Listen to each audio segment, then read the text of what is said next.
Now, the greatest radio shows of all time. Suspense. The Shadow Node. Washington calling David Harding, counter-spy. Classic radio theater. The Great Gildersleeve. Fibber McGee and Molly. Dragnet. Gunsmoke. The Lone Ranger.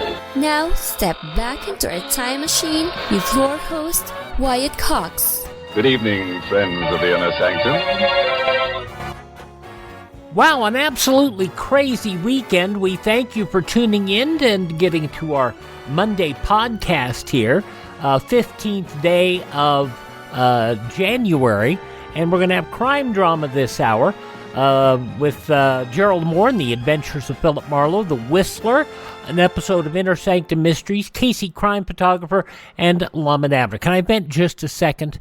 We're recording this show on the 6th day of January, and yesterday, which was Friday, was between big snowstorms here in Nevada, and I had to take a drive up to our local Walmart, because what I have started doing is ordering online pickup at Walmart. Unfortunately, our Walmart, I guess because of the storms or because of the lack of employees or whatever, had a 2-hour delay in picking up my order. So I drove 3 hours to the Walmart. Yes, Ely, Nevada is 3 hours away from the nearest Walmart. I drove up there and had to wait 2 hours to pick up my order. And so my 4 o'clock order, which I was there at 4 o'clock to pick up, wasn't ready until almost 6:15. Do you ever wonder how people do business these days? Especially when they can't get people to work. That's the worst problem, finding employees. We've had that problem as well. Anyway, my little venting there. Okay, thanks for tuning in on this Monday. 15th day of January, 15th day of the year, of course. 351 days till we get to 2025. Now, New Connecticut declared its independence on this date in 1777. New Connecticut, by the way, is now Vermont. In 1844, the University of Notre Dame received its charter from the state of Indiana. 1870, a political cartoon for the first time symbolized the U.S. Democrat Party with a donkey. It was Thomas Nast in Harper's Weekly saying, "A live jackass kicking a dead lion." In 1889, the Coca-Cola Company, then known as the Pemberton Medicine Company, incorporated in Atlanta, Georgia. 1892, James Naismith published the rules for basketball. In 1936, the first building to be completely covered in glass, completed in Toledo, Ohio, and of course it would be for the Owings, Illinois Glass Company. 1943, the Japanese driven off Guadalcanal. Also in 1943, the world's largest office building, the Pentagon, dedicated in Arlington, Virginia. On this date in 1947, the brutalized corpse of Elizabeth Short, the Black Dahlia, found in Los Angeles. In 1967, the first Super Bowl played in Los Angeles. And in 1969, the Soviet Union launched Soyuz 5. 1970, Muammar Gaddafi proclaimed premier of Libya. And citing progress in peace negotiations, on this date in 1973, President Nixon announced a suspension of offensive action in North Vietnam. Because of the progress made in the negotiations between Dr. Kissinger and Special Advisor Lee Doc-To, President Nixon has directed that the bombing, shelling, and any further mining of North Vietnam be suspended. This order went into effect at 10 a.m. today, January the 15th, Washington time. Another one of those operations we had no business being in. All of our brave soldiers that went over there and fought and died, and we wish their families all the best. But that happened on this date in 1973. 1976, Gerald Ford's would-be assassin, Sarah Jane Mohr, sentenced to life in prison. She was released from prison on December 31st of 2007 after serving 32 years. Mohr and Lynette Squeaky Fromm, the only two women to have attempted to assassinate an American president, both of their attempts were on Gerald Ford. Both took place in California within 3 weeks of one another. They weren't even able to get in a good shot. So there you go. In 1988, Jimmy Snyder, Jimmy the Greek, ended his career as a sports commentator by making what was viewed as a racist statement to WRC TV reporter Ed Hodeling. The black is a better athlete to begin with because he's been bred to be that way, because of his high thighs and big thighs that goes up into his back, and they can jump higher and run faster because of their bigger thighs, you see. The white man has to overcome that, but they don't try hard enough to overcome it. Jimmy the Greek fired by CBS the next day. Jimmy Snyder passing away in April of 1996 in Las Vegas. The UN deadline for the withdrawal of Iraqi forces from occupied Kuwait expired on this date in 1991, preparing the way for the start of Operation Desert Storm. In 2004, the NASA Spirit rover rolled onto the surface of Mars, and the U.S. Airways captain Chelsea Sullenberger Sully guided a jetliner disabled by a bird strike just after takeoff from New York's LaGuardia Airport to a safe landing in the Hudson River. All 155 people aboard survived. Passing away on this date in history, actor-singer Ray Bolger, also and dancer as well, songwriter Sammy Kahn, musician Harry Nilsson, billiards player Minnesota Fats, musician-composer Les Baxter, The Poor People of Paris, pro wrestler Jimmy Superfly Snuka, the Cranberries' Dolores O'Riordan, also actress Carol Channing, and the father of The Rock, Dwayne Johnson, Rocky Johnson, all passing away on this date in history. This is also the birth date of civil rights leader Dr. Martin Luther King Jr. I would play some excerpts from his speeches, and I have some wonderful ones, but apparently the King family doesn't want any of those played. Go figure. Also born on this date, Goodman Ace, actor-writer, and you know him for Goodman and Jane Ace, Easy Aces, some funny stuff. Greek shipping magnate Aristotle Onassis, drummer Gene Krupa, actor Lloyd Bridges, Lois Lane on the TV show Superman, Phyllis Coates, that's back in the early days. Also pro wrestler Eddie Graham, musician Captain Beefheart, and from Leonard Skinner, Ronnie Van Zant, all born on this date in history. Hi, this is Jeff Foxworthy. It is now time for the birthday announcements. The following people are now officially older than dirt.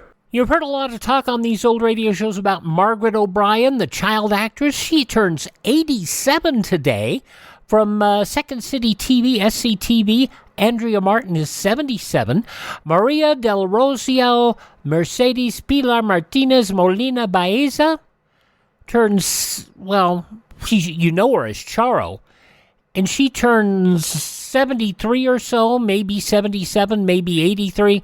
The government officially says she's 72 today, but the age is a crazy mess. In an interview, Charo said, "Around the world, I am known as a great musician, but in America, I'm known as the Coochie Coochie Girl.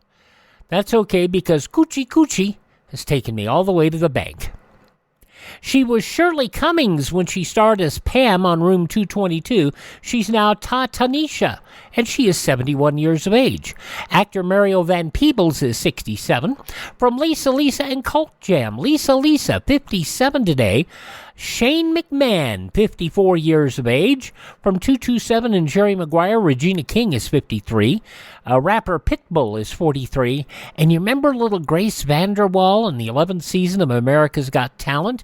Playing her mandolin, Grace VanderWaal is now 20 years old. Those just a few of the people who celebrate the 15th day of January as their birthday. And if this happens to be your birthday, happy birthday to you. Happy birthday to you. Happy birthday, happy birthday. Happy birthday to you.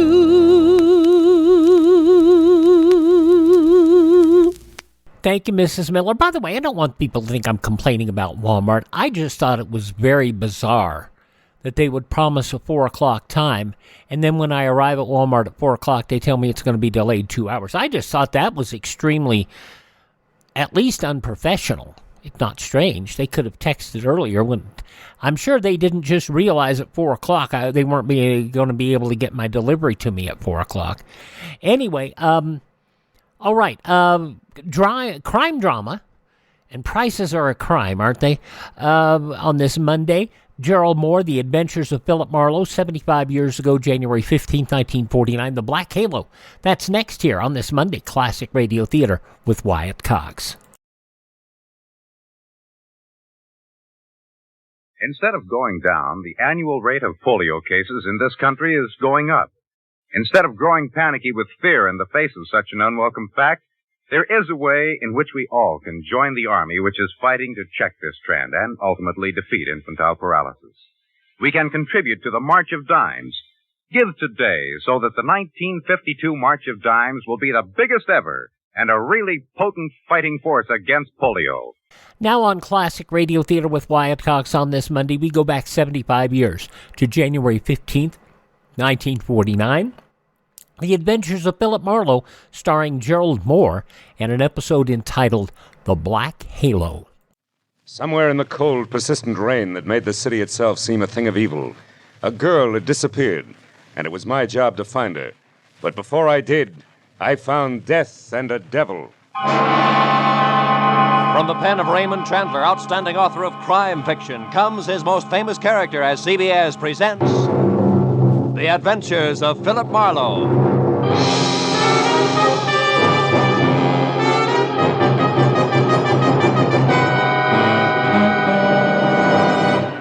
And now, with Gerald Mohr, starred as Philip Marlowe, we bring you tonight's exciting story, The Black Halo.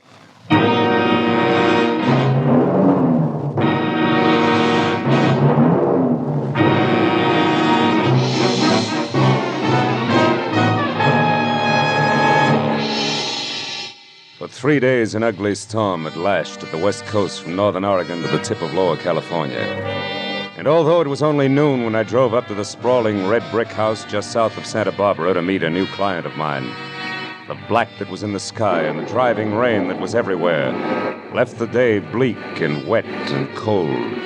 Left it the kind of day that made you feel that logs blazing in a fireplace and a warm, dry robe were the only things that could matter to anyone. But when I got inside the house, Felix Drum, 350 uncomfortable pounds of executive in a wheelchair, who made his living importing perfumes, was very worried. And not about the weather outside. Marlowe, Julia Perry is gone. I want you to find her and bring her back. And the sooner you do that, the better. And the more I know, Mr. Drum, the easier it'll be. Exactly who is Julia Perry? My assistant. Very capable girl, who in the past 6 months has practically taken over my entire business. She handles most of the work from her cottage here on the grounds where she lives. Mm-hmm. She also has some little cubbyhole in Los Angeles where she keeps her files and some sample stock. Do you have the address of that cubbyhole? If I knew the answer to everything, I wouldn't have hired you. And anyway, it isn't important. Hand me that little bottle. This there, one? Please. Yes. Oh, here. Thank you.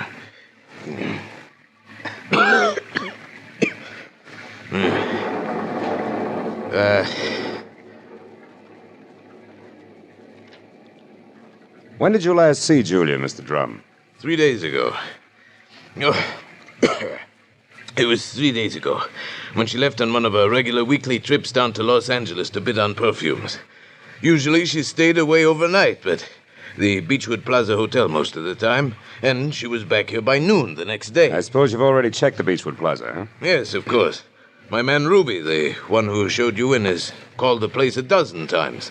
But they only know that Julia registered there 3 days ago and hasn't been seen since. Well, what about the girl herself, Mr. Drum? I mean her background, friends, family, that sort of thing. As far as I know, Marlowe, Julia has no friends and no family either. She's just a sweet but smart little girl from someplace in Kansas. Mm-hmm. No beaux, not even nice ones, huh? I don't think she had the time. You see, when Julia first came to work for me, she wanted to get ahead, and I gave her the chance. She made good. Mm-hmm.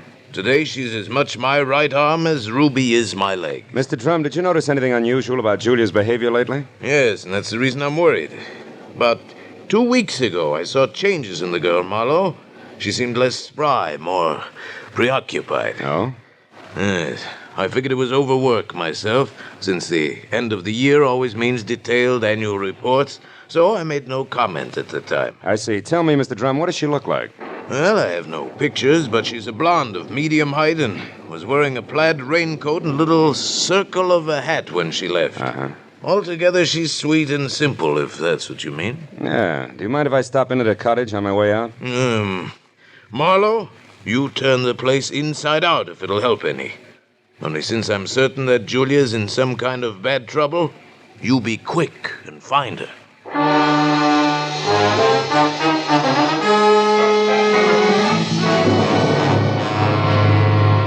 Julia Perry's cottage was strictly the 50-50 arrangement that Drum had mentioned, with one-room office and the other living quarters. In the office, I found everything in its proper place, so I moved to the other room. The moment I stepped over the threshold, the white fluff that trimmed the quilted bedspread and the splash of color in the drapes said that Julia Perry had to be something soft and warm. And the half a dozen quietly tailored suits that were lined up in the closet like a squad of soldiers facing right told me that she was also simple and neat. I ran through the pockets of her clothes and all the drawers and closets in the room, trying to find something that would give me a lead that I was sure I had to have. But after 20 minutes, I'd found only a leather cigarette case, a package of peppermint lifesavers, and a maroon and gold monogram book of matches, the cover of which was half torn off so that I could only be certain that the middle initial was a V and that an E or an F were on either end.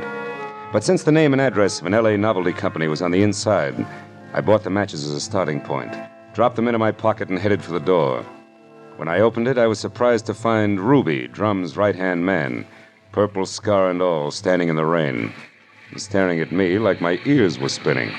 You seem to be a very thorough man, Mr. Private Detective. And you seem to be a very nosy one. What do you want? To help Julia, nothing else. So here's a postcard that came for her this morning. It was mailed in L.A. yesterday. Yeah? Dear Julia, tried to reach you at Santa Barbara 1181 both yesterday and today, but got no answer. I'm leaving town tomorrow. As one little girl who fled life in Haven, Kansas to another, I would have enjoyed seeing you again. For a bit before I moved on to who knows where. Anne. Santa Barbara 1181, that the number here? Yeah, it's Julia's private business phone. Well, what do you think? The postcard any help? Possibly. Tell me, Ruby, why didn't you show this to Mr. Drum? I forgot about it until just now. You're a liar. Well, it's on account of the postcard was delivered here to the cottage. Which is no man's land for you? Yeah, sort of. Mr. Drum doesn't like people who work for him mixing socially with each other. Or maybe a sweet kid like Julia hasn't got any use for the passes you've been making at her, huh? Hold it. I like Julia, and even if she don't go for me, anything I can do to help her, I still do, understand? Yeah, I understand. I'm not so sure I believe. Goodbye, Ruby.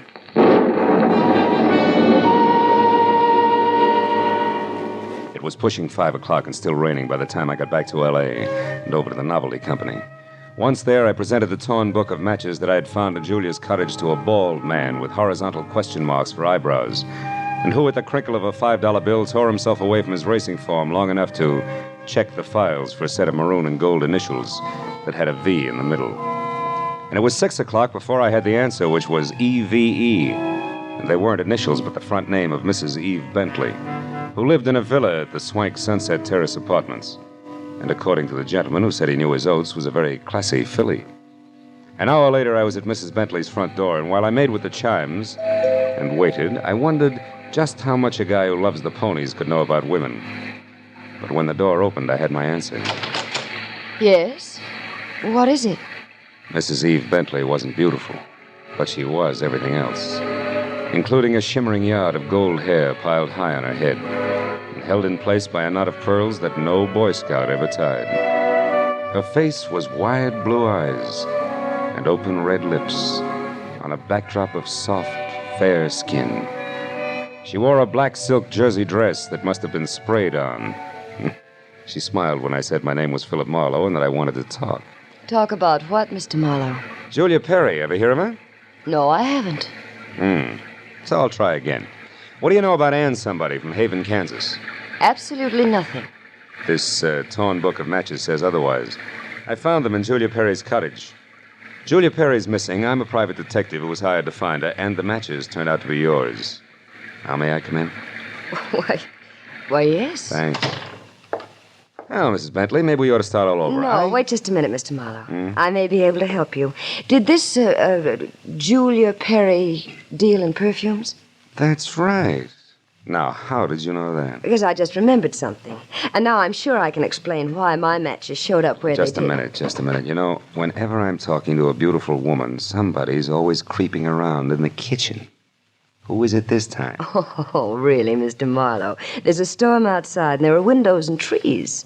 If you put those three things together, that noise could have been a branch scratching on a glass pane. Or somebody with squeaky shoes and a lot of curiosity. Somebody like Mr. Bentley, for instance. Huh? I doubt that, Mr. Marlowe. You see, Mr. Bentley's been dead now for 3 long years. Oh. Yes. Well, you were saying something about the matches. Oh, yes. This Julia Perry must somehow or other gotten hold of them through my fiancé, Marvin Whitaker. How does that figure? Like 2 and 2. Marvin is in the perfume business, ditto Julia. Also, I think he mentioned her name once. Said she was very clever for a girl who looked like somebody's kid sister. That fits all right. Where will I find said fiancé? At his favorite bar and grill. But won't you have a drink first, Mr. Marlowe? No, thanks, Eve. There isn't time. Now the bar and grill. The Blue Boar. Blue which? Boar, Mr. Marlowe. Oh. It's a very English spot over on Wilshire, opposite Arthur Murray's studio. But before you dash, do you at least have a match? Yeah? Please. Whole book of them, honey. Torn cover and all. And I want you to keep them. After all, they brought us together, didn't they?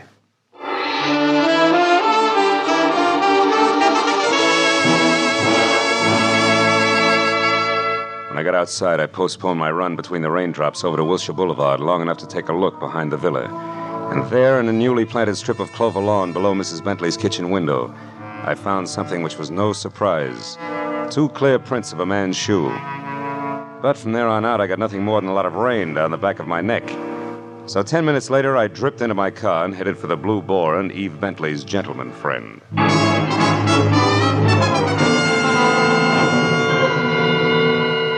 I located Marvin Whitaker, a handsome, hale fellow well met, in a white turtleneck sweater and riding breeches, behind a hot rum toddy in a corner booth that was pictures of steeplechase mounts against newly antique mahogany. And when I told him that I was looking for Julia Perry, he flashed a lot of glistening teeth at me, insisted that I join him in a warming glass of spirits, and started to talk, gesturing all the time with a riding crop. Why, yes, old man, I know Julia Perry. In fact, almost did some business with her today. You mean you were supposed to meet Julia someplace? That's right. At 1881 Selma Avenue, to be precise. But she called me this morning and postponed the whole transaction, indefinitely. Could you stop projecting long enough to tell me why? She didn't say. Of course, it's of no bother to me on a day like this. No sane man should be any farther away from a toddy than we are right now. So drink up, old boy. It'll do you a world of good. Yeah, I bet it will. Look, Mr. Whitaker, one more question. Did Julia ever speak of a girlfriend named Anne? Someone she knew years ago in Kansas? No, I don't believe she did, Marlowe. Matter of fact, Julia never talked of anything but perfumes. Now drink your drink, fellow, before it's chilled through. Thanks, but no thanks, old bean. I do have to run, really. It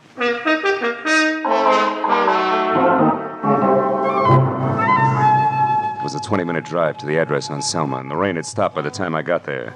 The place was one of those once-upon-a-time rooming houses that had been partitioned off into a couple of dozen 2x4 cubby holes, just big enough for the very small businessman to fill his fountain pen in. When I got to the door and asked the scrub woman, who was a lot of wild red hair around 2 pop eyes, for Julia Perry, I knew I was moving in the right direction, because the lady standing in front of me was anything but calm.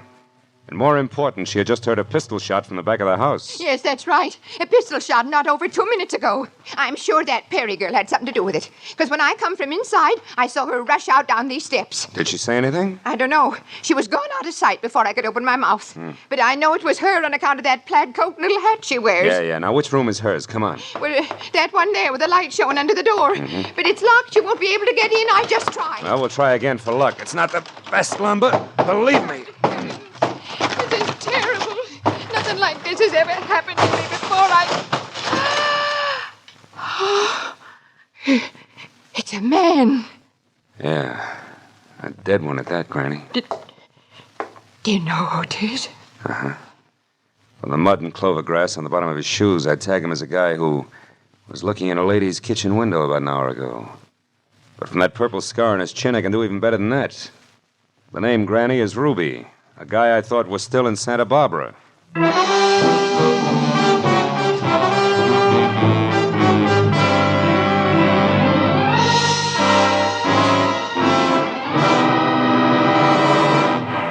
In just a moment, we will return to the second act of The Adventures of Philip Marlowe. But first, given clues, even the newest of Philip Marlowe fans can deduce the characters in CBS's great new early Sunday evening comedy lineup. The washboard leads you to the one and only Spike Jones. The bumblebee? Well, of course, that's for America's most famous non-virtuoso violinist, Jack Benny, who follows Spike Jones on CBS. The two A's, Amos and Andy, who are heard on CBS immediately following Jack Benny. So it's really no mystery at all why millions of Americans now stay tuned to CBS on Sunday nights for these three superb comedy shows in succession.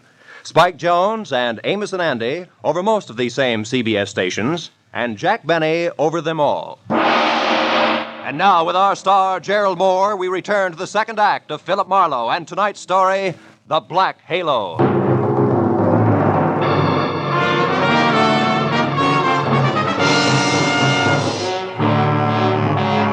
Ruby's body sprawled on the floor, and the girl in the plaid raincoat running away from it meant one thing.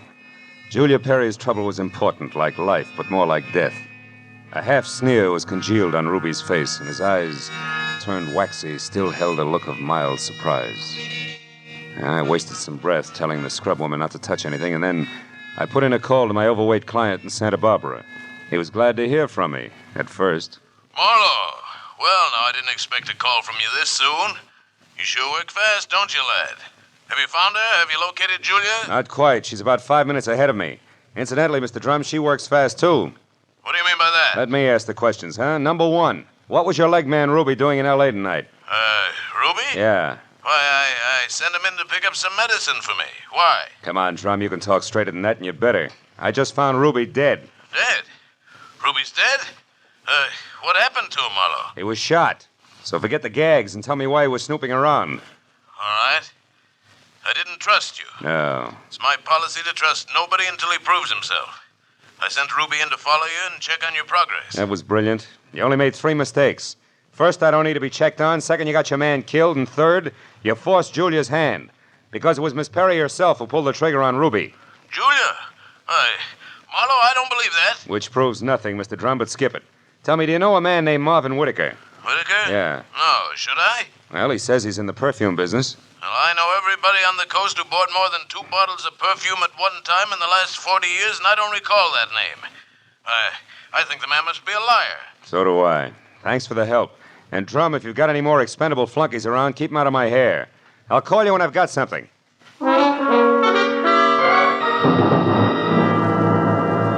I called homicide next and told Detective Lieutenant Ibarra where to find the body and who was responsible for it being in that dead condition. And when the question of why came up, I admitted I was still shooting blanks.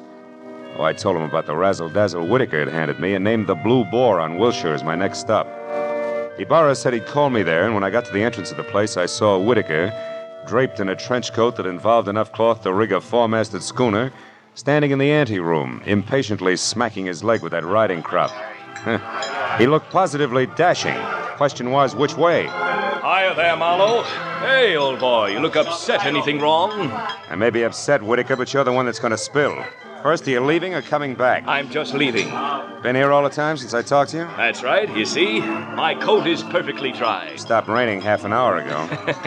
Well, you see, if I'd been outside, I would have known that. But why this 3rd degree, Marlowe? What's up? It's a long story. Maybe we better sit down and talk it all over from the beginning. Oh, I'm afraid I can't. Not just now. I've got a date. She'll keep. Not this one. It's something rather special. Special, huh? Like Eve Bentley? Now, look here, old boy. You're prying into my personal affairs. Whitaker, I'll rip the lid clear off your personal affairs if necessary to get a clean answer out of you. Now, what do you really know about Julia Perry? I told you once. Are you implying that I'm a liar? At least that. For instance, who puts out Amir? Come on, Whitaker, it's a well-known fragrance. Why, I don't recall offhand. That's strange, because any woman knows Amir's a Dana perfume. Just what are you trying to prove by all this? That as a perfume dealer, you stink. And try this for size. When I got to that address you gave me, I found a fresh corpse there with a bullet hole in it. A murder? Yeah, and your routine was pat, brother, so before homicide starts combing out the snags in your story, You better untangle it yourself right now. You lied to me. Now, why'd you do it, Whitaker? Why the double talk? All right, Marlowe, I'll tell you. I'll tell you this! Oh! He was as quick as a wounded cat. The riding crop slashed across my face even before I'd realized he'd moved. And by the time the red light stopped dancing in my eyes, Marvin Whitaker was gone. I turned as the head waiter walked up to me. He studied the hot red welt rising on my face for a moment and then murmured discreetly that if my name was Marlowe, I was wanted on the phone. It was Lieutenant Ibarra. Marlowe, you can stop beating the brush for Julia Perry. We found her. You did? Where is she, Ibarra? She's out in the alley here, behind the Beechwood Plaza Hotel, Marlowe. Exactly 8 floors down from the window of her room. She fell through the glass roof above the rear entrance. Oh. It's not pretty. Oh. She explained the whole thing, including that Ruby guy's murder, in a note we found in her room. I'll be right over, Ibarra. Okay, don't hurry.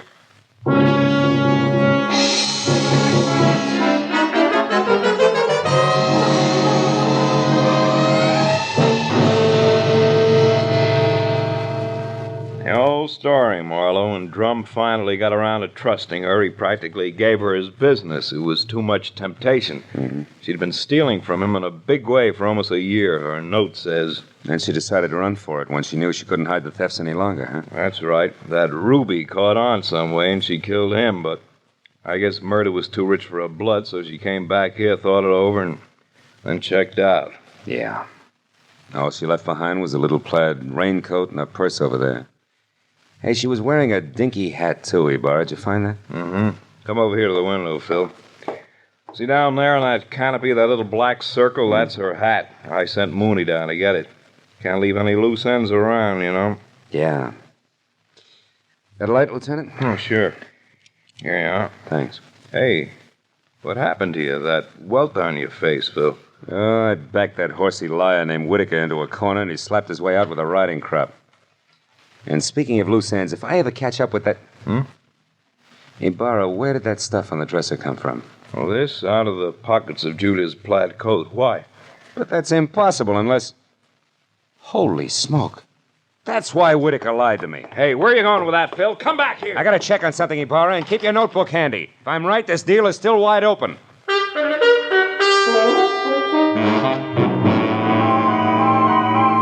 All the way from the suicide's room in the Beechwood Plaza out to the widow's villa in the Sunset Terrace, my mind juggled a jumble of facts, trying to beat them into a brand new pattern. A pattern that had to include an object Ibarra had found in the pocket of that plaid raincoat. It almost made sense, but I needed just a little more. Well, when I turned into the parking lot at the Sunset Terrace, rain began to fall again. Thin, cold rain. I walked to Eve Bentley's door and pressed the bell. Just as I expected, it was Marvin Whitaker, unsmiling and nervous, who answered the door. I didn't give him a chance to think. I just swung hard. Okay, horseman, that squares us up. Come on, Heavy, roll over. Let's see if you're carrying a gun. Okay, no gun.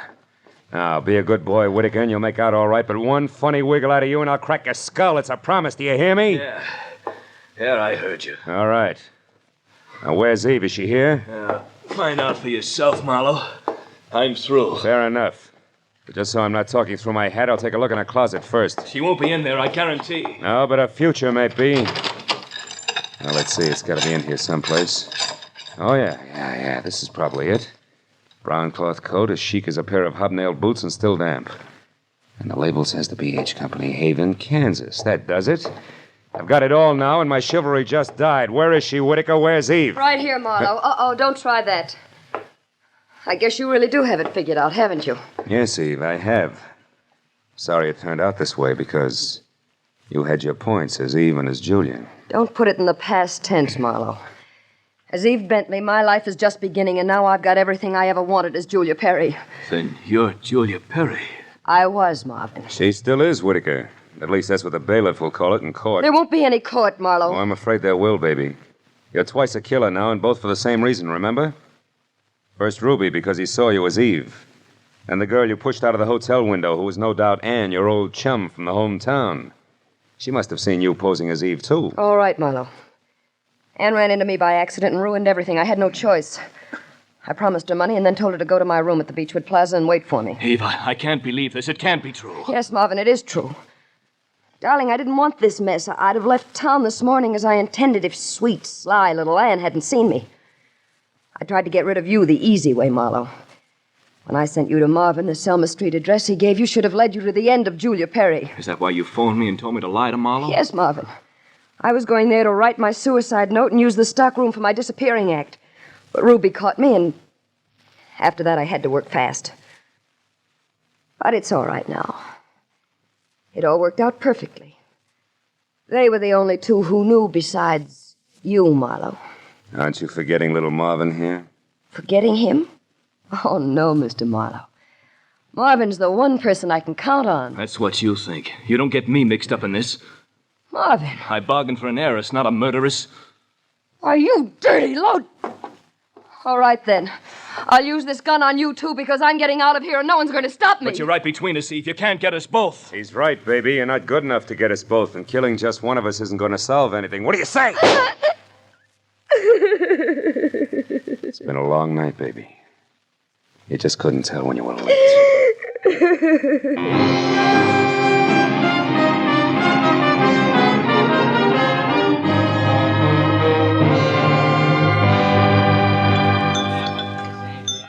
You want any more of this coffee, Marlowe? No, it's sludge, Lieutenant. I wonder what Julia Perry uses for a heart. You know, she planned the thing for 6 months when she first set herself up as Eve Bentley. And it probably would have... Want to check now?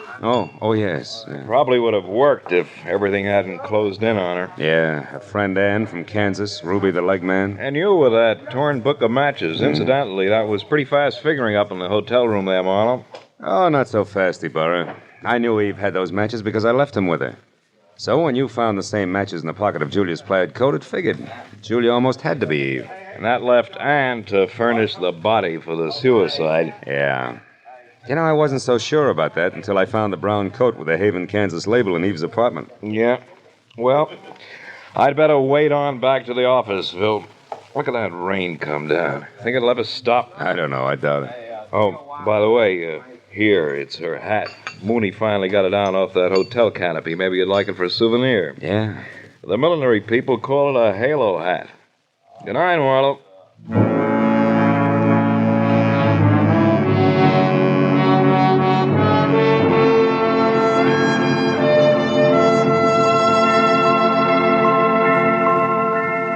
I sat there a while after Ibarra left, looking at the rain in the street, and the cold coffee in front of me, and Julia's little round halo on the table.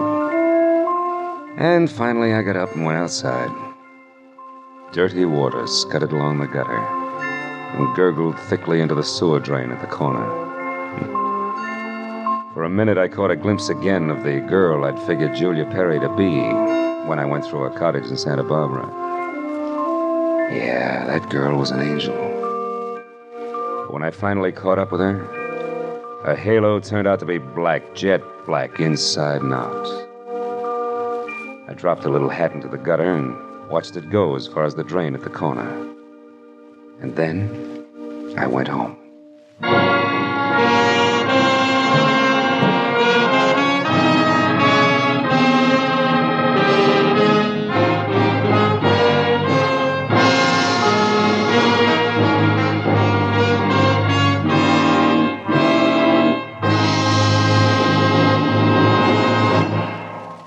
The Adventures of Philip Marlowe, created by Raymond Chandler, stars Gerald Mohr and is produced and directed by Norman MacDonald. Script is by Mel Donnelly, Robert Mitchell, and Gene Levitt.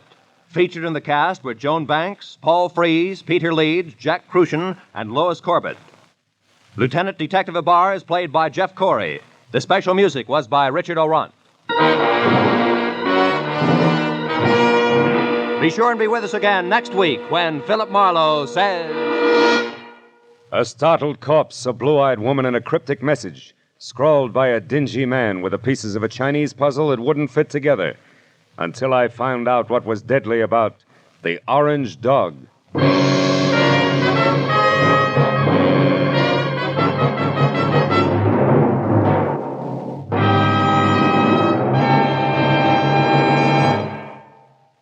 You'll find a whole hour of fun, variety, music, and thrills on Sing It Again tonight and every Saturday, for it's heard over most of these same CBS network stations. Now, stay tuned for Gangbusters, which follows immediately over most of these same stations.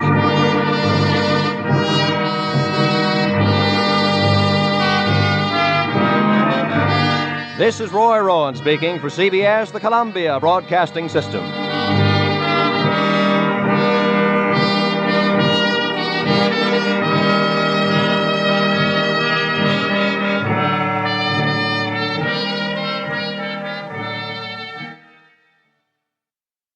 75 years ago, January 15th, 1949, The Adventures of Philip Marlowe, here on Classic Radio Theater with Wyatt Cox. We go back 74 years ago to January 15th, 1950, an episode of the West Coast program The Whistler, following these important messages.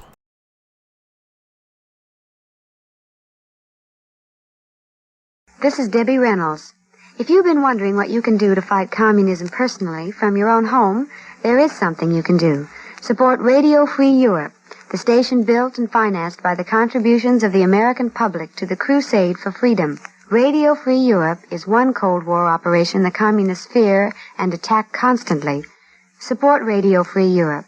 Send your truth dollars to Crusade for Freedom, care of your local postmaster. Now on Classic Radio Theater with Wyatt Cox, we go back 74 years, January 15th, 1950, an episode of The Whistler and the Escape to Skull Island. And now stay tuned for the mystery program that is unique among all mystery programs. Because even when you know who's guilty, you always receive a startling surprise at the final curtain. In the Signal Oil program, The Whistler.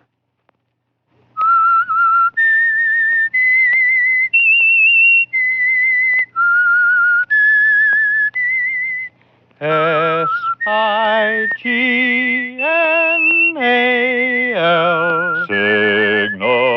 Signal gasoline. Signal, the famous Go Farther gasoline, invites you to sit back and enjoy another strange story by The Whistler. For extra driving pleasure, the signal to look for is the yellow and black circle sign that identifies Signal service stations from Canada to Mexico. And for Sunday evening listening pleasure, the signal to listen for is this whistle that identifies the Signal Oil program, The Whistler.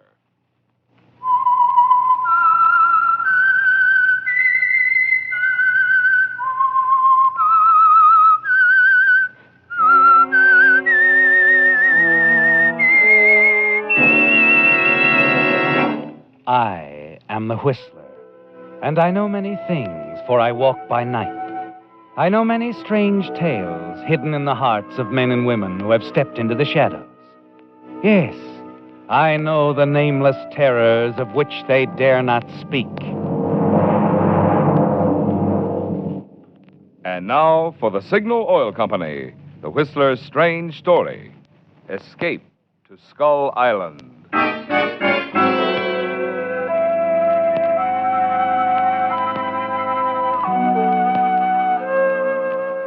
As the pistol shot shattered the stillness of the night along the waterfront, the figure of a man appeared suddenly, running swiftly across the railroad yards. Hatless, the man sprinted along the tracks, then crossed over into the deserted cobblestone street, headed for the old pier at the end of the block. Soon the area became alive with voices, the wail of police sirens, the screeching of brakes. As the shouts came closer, the man, running and stumbling, reached the docks, ran at top speed to the end of the wharf. Then he stopped, looked around frantically. Quickly, he stepped on a rickety wooden ladder and started down. Then he swung himself under the old wharf and clung to a crossbeam with bleeding hands. All right, boys, all right, spread out. Gotta be around here somewhere. Fred, Jim, take the other side of the pier. Hey, I can't. Hey, Schofield. Hey, you and Harris. Try the warehouse. All right, the rest of you, this way. Okay. You sure this guy is Steve Hencher, Lieutenant? I'm positive. I've seen Steve Hencher too many times not to recognize him in that bar back there. Uh-huh. Well, after the radio alarm came in, we had this area covered in a matter of minutes. He won't get away. All right, come on. Let's move on up ahead. As the footsteps and the voices fade away, you know there's only one thing you can do, don't you, Steve? You let go and drop into the icy waters below.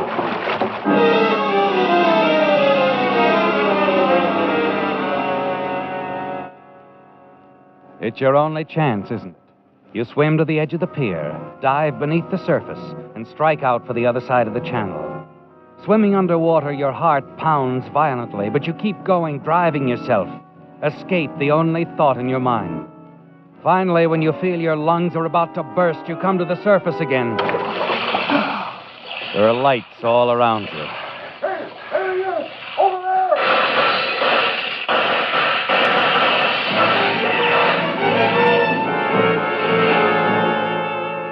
You quickly go back under, and then you surface again. You notice an old freighter has moved in between you and the police in the docks. Gives you time to swim away. Yes, far enough away to lose the police lights, but your arms are lead weights and your legs stiff from the cold, and you know you'll never reach the other side of the channel.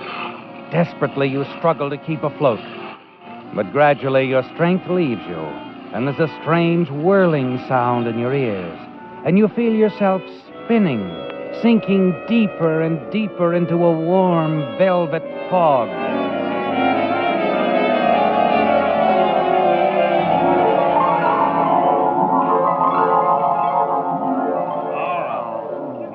Then out of the whirlpool, voices, faintly at first, but voices growing and coming closer.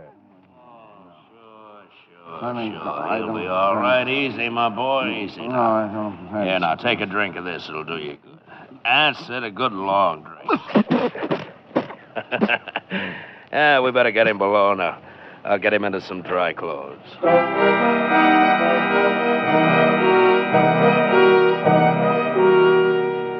You don't remember a thing after that, do you, Steve? Only darkness again and warmth spreading through you, and the strength returning to your arms and legs. Then suddenly you're awake again. It's morning. The sun is streaming in through the open porthole, and you feel the motion of the boat under you. You're in a small cabin, but you're not alone. Hello there. Feeling better this morning? Yeah, I guess so. Nothing like a good night's rest. You've been asleep for hours. Feels like years. I gave you one of my sleeping powders. That stuff that tasted like firewater? Oh, no. That would be George's special kind of brandy. He consumes it by the gallon. George? My husband, George Gromek. He fished you out of the channel last night. My name's Melody. You were pretty far gone. Good thing we happened to come along when we did. Where are we? Approximately 3 miles off the coast of Lower California. We're on a business trip, that's why we couldn't turn back last night after we picked you up. You don't mind. What's our destination? A little island about 3 hours from here. Skull Island. Sounds real cozy. What's there? Ever hear of the Gromek Salvage Company? No, of course not. Well, George just finished a job there. He's just going down to wind things up. I see. The trip will do you good. Take your mind off your troubles. You do have troubles. Who hasn't? Yours must be king size.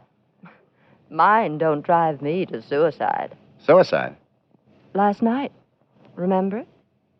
Or were you practicing for the English Channel? Well. Good morning. Yeah, feeling better, are we, my boy? Yeah, I guess so. Good. I brought along my brandy bottle. Thought you might like a little nip, huh? George. My dear, I'm only thinking of our guest. One little nip certainly would. No, thanks. Oh, well, suit yourself. Melody, how about a little breakfast, huh? I'm famished, and I'm certain our guest, Mr. By the way, what was your name? Slauson. Fred Slauson. Slauson. Something funny? No, not at all. Just thinking about a crazy idea I had last night that you might be a guy called Steve Hensher. Why? A little while after I picked you up out of the drink, a police launch stopped us. They were looking for an escaped con broke out of Folsom 2 weeks ago. Wanted to know if I'd seen him. The description fitted you like a glove. But I told him I hadn't seen anybody. Oh, come on, George. You'd better take the wheel. I'll fix breakfast. All right, sweetheart. Well, take it easy, my boy. If you need anything, why, feel free to let us know. Thanks. Melody and I, we're mighty glad to have you aboard, Mr. Slauson. Yes, sir, Mr. Slauson, mighty glad.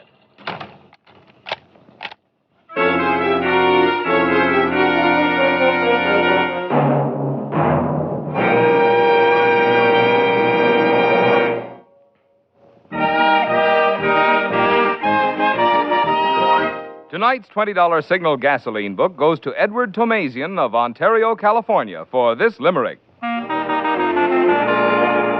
There was a young man from Montrose who couldn't put thoughts into prose. Signal gas, murmured he, means go farther. To me, where it flows, mileage grows. Goodness knows. Signal, signal, signal gasoline. Go far, go far, go farther gasoline. Our congratulations to Ed Tomazian for his clever way of describing the good mileage you enjoy with Signal, the famous Go Farther gasoline. Too bad a limerick isn't long enough to include all the benefits you notice when you switch to Signal. I mean Signal's quick cold weather starting, Signal's peppy pickup, Signal's smooth responsive power. For it's a fact, mileage and performance go hand in hand. To enjoy both, next time treat your car to the gasoline that's packed with go. Fill up with Signal and go farther.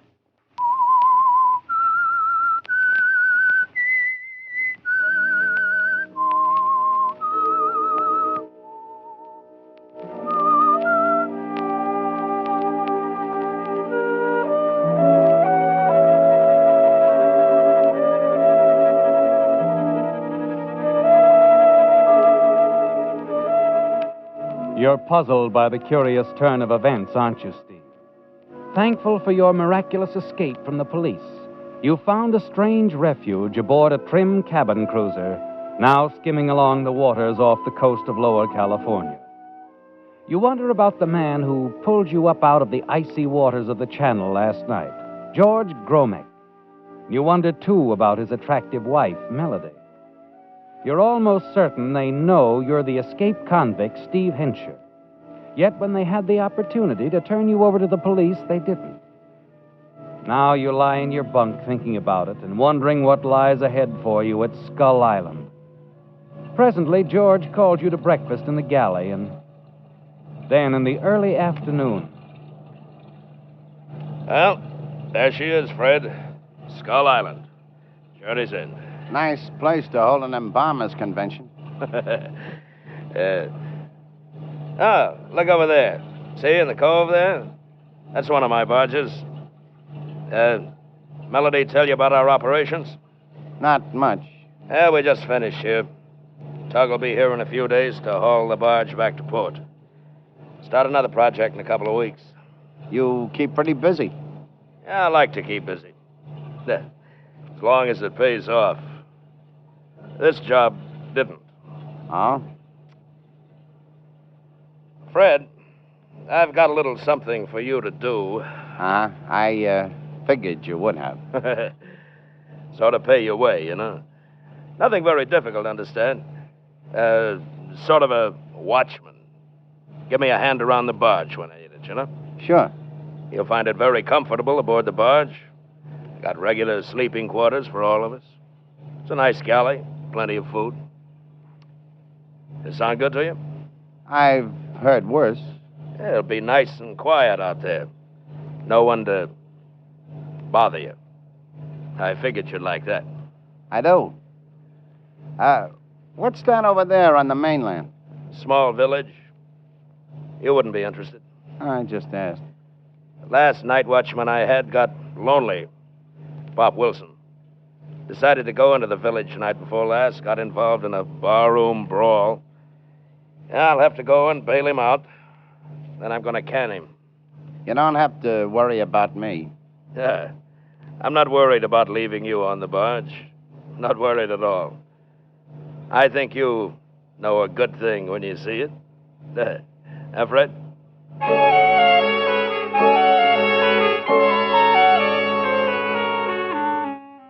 He knows, doesn't he, Steve? You're certain of it. He called you Fred, but you're certain he knows you're Steve Hensher, and there must be a reason. A very good reason why he's offering you this perfect hideout. And you expect to find out soon what that reason is. Then, as the cruiser pulls in alongside the barge, you climb aboard. There you are, Fred. Make yourself at home. Thanks. We're going over to the mainland now. Take care of the Pop Wilson business. Okay. We'll be back before nightfall. Now, don't go away. Come on, Melody, let's show 'em off. You watch the small cruiser pull out, head across the channel to the mainland. Then you turn and begin your inspection of the barge. Finally, you wander into the galley and make yourself some coffee. Your nervousness grows as the afternoon wears on. Then you hear someone walking the deck outside. Instantly, you're on your feet. Cautiously, you step out on deck. See a short, gray-haired man standing at the edge of the barge. He's standing near the winch, looking down at some diving equipment. Hey, what are you doing here? What? Oh, who are you? Never mind, answer my question. Well, after Mr. Gromek fired me, I just rode out to pick up some of my stuff. Ah. You must be Pop Wilson. That's right. You the new man he hired? Yeah. Ever worked for Gromek before? No? Just wondered. Mind if I ask a few now? No, don't mind. What kind of a salvage job was this? You don't know? Would I be asking if I did? My stuff's in here. Oh, help yourself. Well, what about it? Huh? Oh, the job. Yeah. Well, you ever hear of the Lady Luck? A gambling ship used to operate in these waters. Name's familiar. She was raided one night a couple of years back. The boss, Gino Bravelli, got away in a small boat. Took over 200 grand with him. Oh, yeah? Yeah. But Bravelli really didn't get away. His boat hit the rocks. Went down. So did Gino. And the box of money. Uh-huh. That what Gromek was looking for? Yep. But he didn't find the dough. So he says. You think different. Maybe. Why would Gromek want to hold out? He had backers. They put up the dough for this job. All he furnished was the equipment, the winch, air pump, a diving suit, and his experience. I see. So Gromek was the only diver we had on board. Only guy who ever went below. What do you suppose he's keeping that diving equipment on board for if the job's finished? Yeah. You know, Pop, I'm getting curious. Real curious. It's been gnawing at me for days. I'd like to find out. Is it tough going below? Nope. Been down lots of times myself. But not on this job. Could I handle the works on deck while you went down for a look? Sure. All you got to do is let me down and pull me up. I'll tell you when over the phone. In the meantime, you keep working that air pump. Let's go.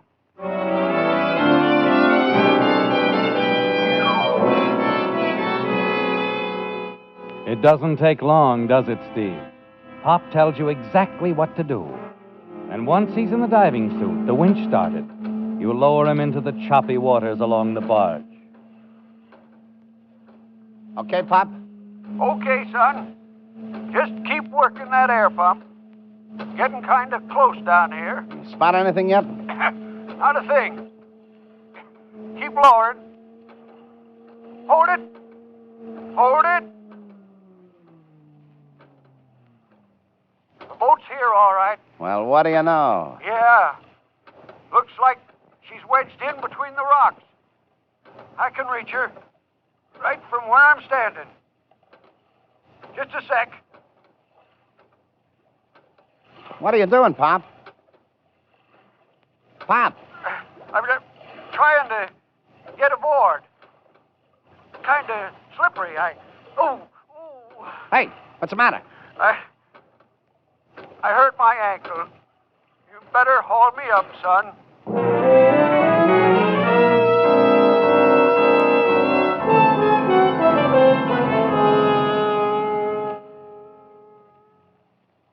Sure you're okay? Yeah, I'll be all right. So Gromek is lying.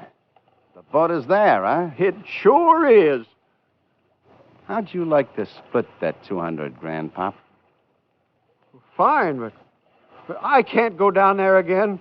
Not with this ankle. Besides, I'm afraid the job calls for a younger man. I wouldn't have the strength. All right. Anything wrong with me trying it? No, I guess not. Only You tell me what to do, and I'll do it. Now, wait a minute. You can't go down there now. Better wait till the sea calms down. Wait, I can't wait. Gromick will be back tonight. Now, look, you're green at this. You never can tell what might happen down there. Better not try it. There's a couple of $100 grand down there, right? Sure, but maybe you'll get yourself killed. Wait a minute. I got an idea. Huh? All right, so we wait. Gromick comes back. Maybe I can handle him after all. What do you mean?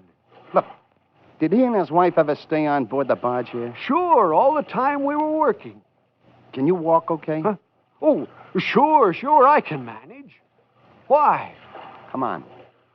I want to see their cabin.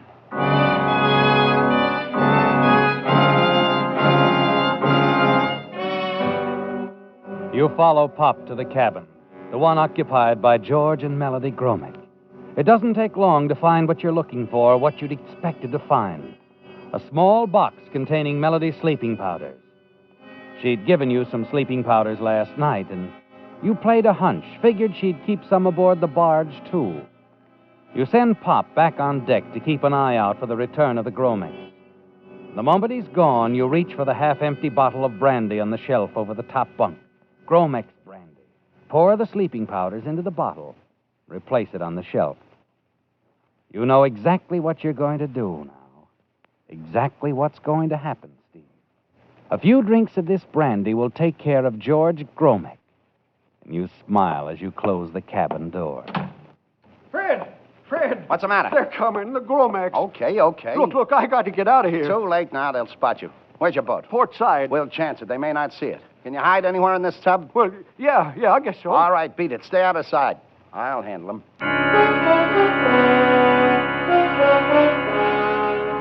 You hurry out onto the deck, peer through the half-darkness, watch Gromick's cruiser approach. You're a little surprised, aren't you, Steve, when it pulls up alongside the barge to find that Melody is alone.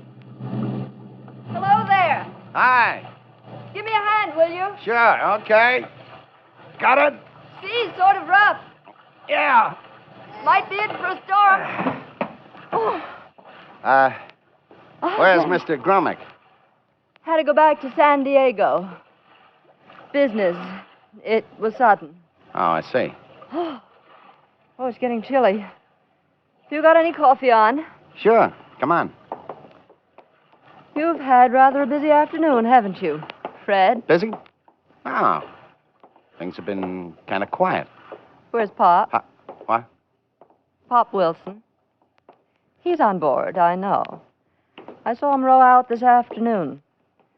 I've been watching your activities through my glasses. Oh. You might as well call him. We have work to do. Look, what's on your mind, Melody? I want that money. You and Pop are going to help me get it. It's a two-man job, and I'm not very good at the hand pump. Where does George figure in on this? He doesn't. At this moment, there's a welcoming committee waiting for dear George in San Diego. Of course, he doesn't know it. You see, there was an anonymous phone call. Uh-huh. I'm afraid George is going to have a lot of explaining to do about several of his operations. Coffee? Steve? Steve, huh? You know who I am? We've known all along. Steve Hencher, escaped convict. Now, why don't you get Pop? We've got to work fast. What's in it for us? A share. 50,000. Don't complain. That's more than George was going to give you. He was going to make it a bullet in the head. Now run along, Stevie. For a moment, you stand there, staring at Melody. Then she turns her back to you and pours her coffee. Your plans have changed, haven't they, Steve? It isn't George you have to take care of now, it's Melody. Quickly, you step through the door, slam it shut, and lock it. Sorry, sweetheart, 50 grand isn't enough. I want the whole 200,000 myself. No split with anybody.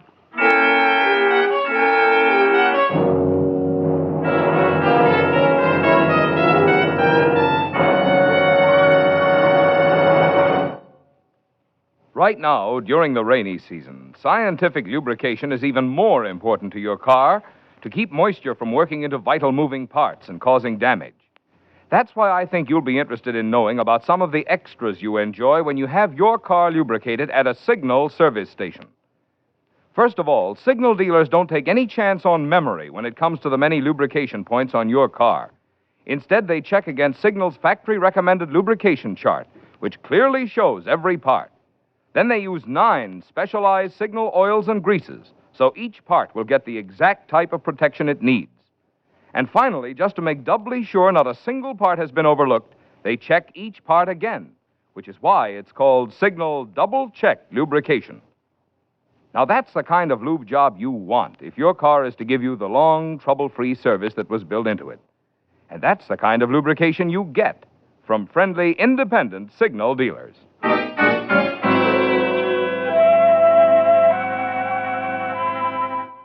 Yes, Steve, you've made up your mind, haven't you?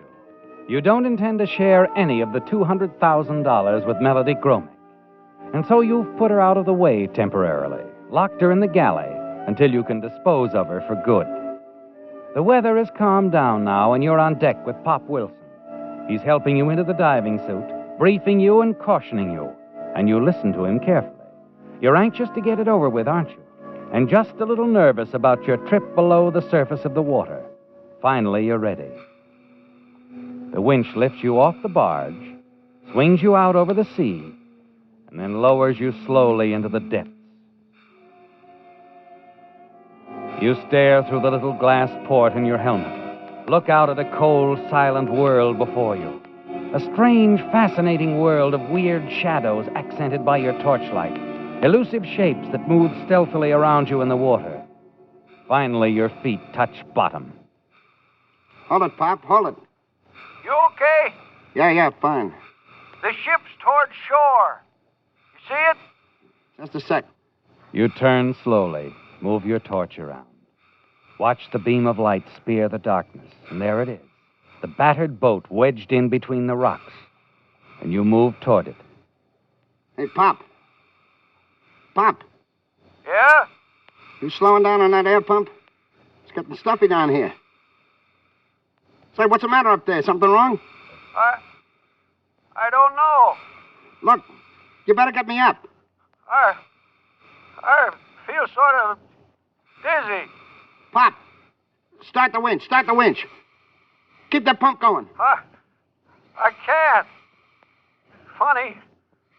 Never had a slug of brandy hit me. Brandy? Like this.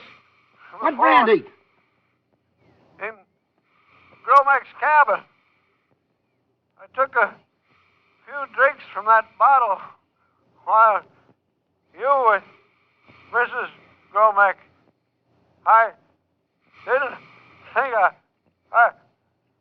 Pop! Pop!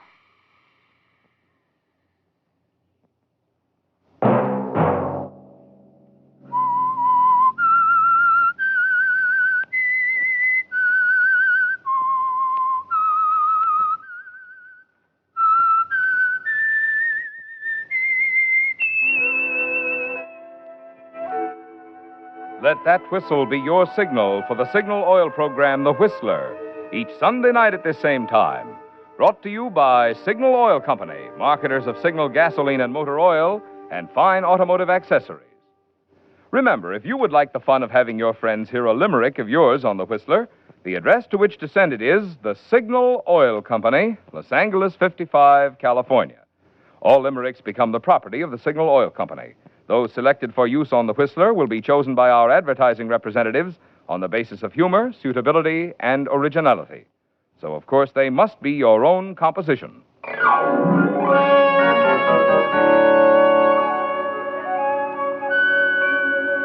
Featured in tonight's story were Ted DeCorsia, Fay Baker, Tom Tully, and William Conrad. The Whistler was produced and directed by George W. Allen, with story by R. Sprague Hall, music by Wilbur Hatch, and was transmitted to our troops overseas by the Armed Forces Radio Service. The Whistler is entirely fictional, and all characters portrayed on The Whistler are also fictional. Any similarity of names or resemblance to persons living or dead is purely coincidental. Remember, at this same time next Sunday, another strange tale by The Whistler.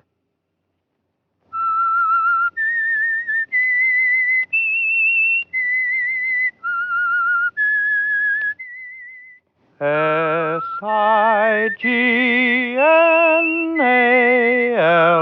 Signal, signal gasoline. 74 years ago, January 15th, 1950, The Whistler on Classic Radio Theater with Wyatt Cox. All righty, we thank you for tuning in on this Monday. On Tuesday's show, Barry Craig confidential investigator William Gargan stars an episode of Dr. Christian starring Gene Hersholt, an episode of Dark Fantasy from radio station WKY in Oklahoma City, The Shadow from 1938, and of course an episode of Lum and Abner. That'll all be coming up on our Tuesday edition of the program. Right now we have an episode of Inner Sanctum Mysteries from 78 years ago, The Edge of Death. You're listening to Classic Radio Theater with Wyatt Cox.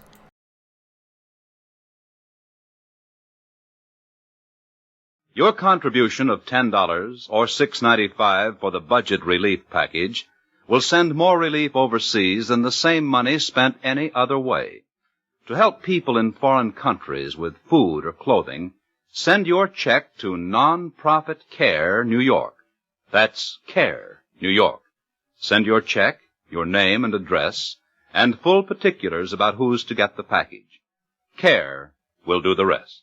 By the way, CARE is still out there today. If you want to look at what they're doing these days, go to care.org. That is care.org. Now on Classic Radio Theater with Wyatt Cox, we go back 78 years to January 15th, 1946. 78 years ago, Inner Sanctum Mysteries, Larry Haines stars in The Edge of Death.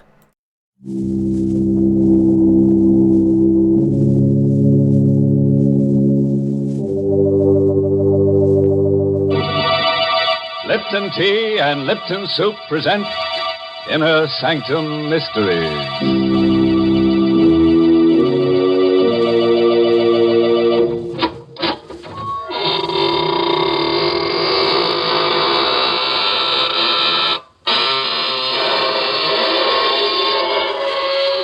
Good evening, friends of the Inner Sanctum. Here's your host at the creaking door. Through these portals pass the world's most horrified people. Oh, what's the matter? Did my happy medium startle you? Sorry, I keep him around to get in the right spirit, you know. Oh, by the way, if you feel a cold, thin sliver of steel across your neck in the next half hour, sit perfectly still. Someone's got an edge on you. Gracious, Mr. Host, I'm afraid I'd have to move fast. No, Mary, you must sit still. You wouldn't want to lose your head. Well, I'll remember your advice, Mr. Host. But right now, I have some advice for our Lipton listeners. You know, a teapot can't talk. But if it could, I think it would tell you the same thing that I do about making tea. I think it would probably say, the most delicious tea is the tea with the most flavor. And I'll bet it would cast its vote, as so many folks do, for Lipton tea. Because Lipton's has that grand, brisk flavor, the flavor that's so different from other teas, the flavor that fills your cup with pleasure. You'll taste a world of tangy, full-bodied goodness in Lipton's. It's tea at its tastiest. So make that next pot of tea you brew at your house Lipton tea. And now here's a little tale of horror that speaks for itself. The Edge of Death. Written by Frederick Matho and starring Larry Haines in the role of Ralph. We're going to tell you of a night Satan played a game of murder along a deserted strip of Manhattan's waterfront. For his sport, he chose two friends, For his victim, a woman. And the weapon he suggested he had long ago placed in the hands of another murderer.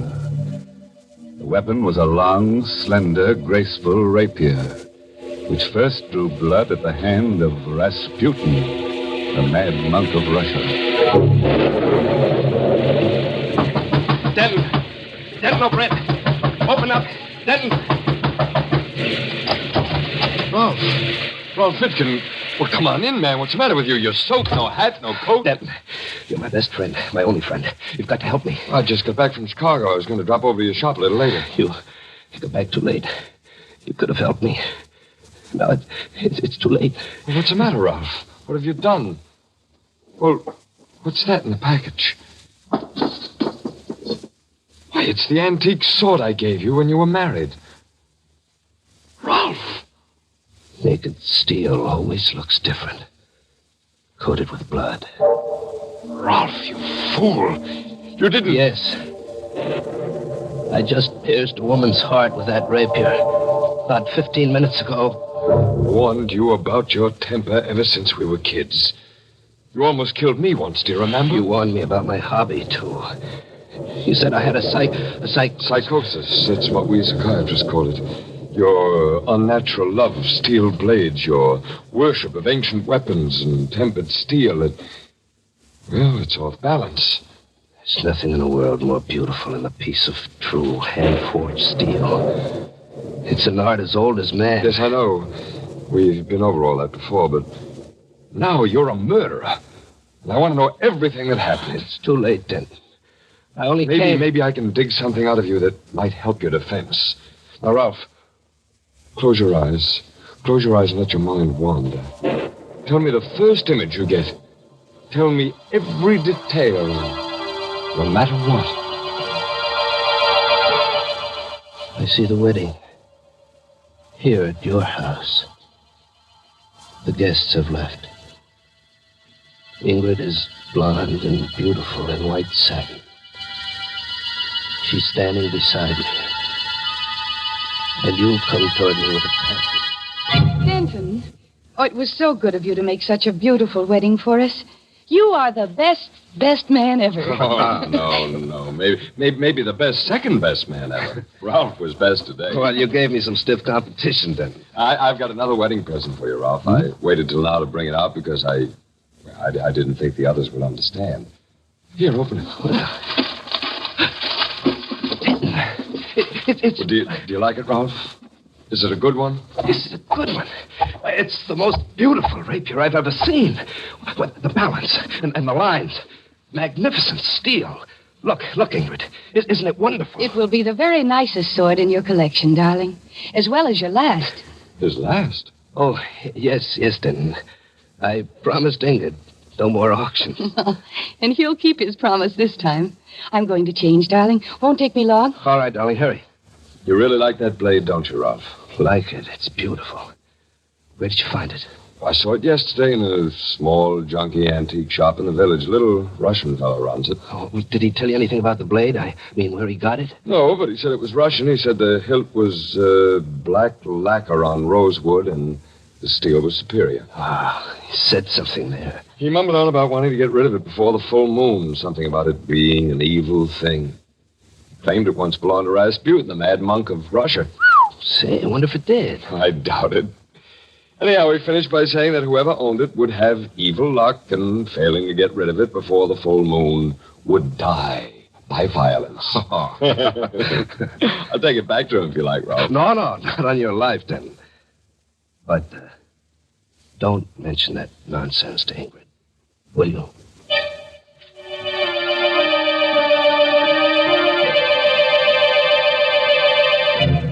I remember all that myself, Ralph. I left for Chicago that night. Now, what's the next scene that comes to your mind as important? Well, about 3 weeks ago, I was working on some knives in the shop. Ingrid had left. I was alone. The shop door opened, and she was there. She? Who, Ralph? Stasha. She was beautiful. Tall. White as marble. dressed in black, and beautiful. I beg your pardon. What did you say? Oh, I'm sorry. You said beautiful. There's no cause to be embarrassed. I have heard this said before. What can I do for you, Miss... Kossoff. Stasia Kossoff. You own something that I would like to buy. What is it? A rapier. A Russian rapier. I saw it in your window as I passed. It's not for sale. Oh, really? Are you sure? I will pay you well. Say $100. Sorry. Very well. Perhaps you might change your mind. Here. Here is my card. Come and see me if you do. Well, thanks, but I... Shall we say before the next full moon, Ralph?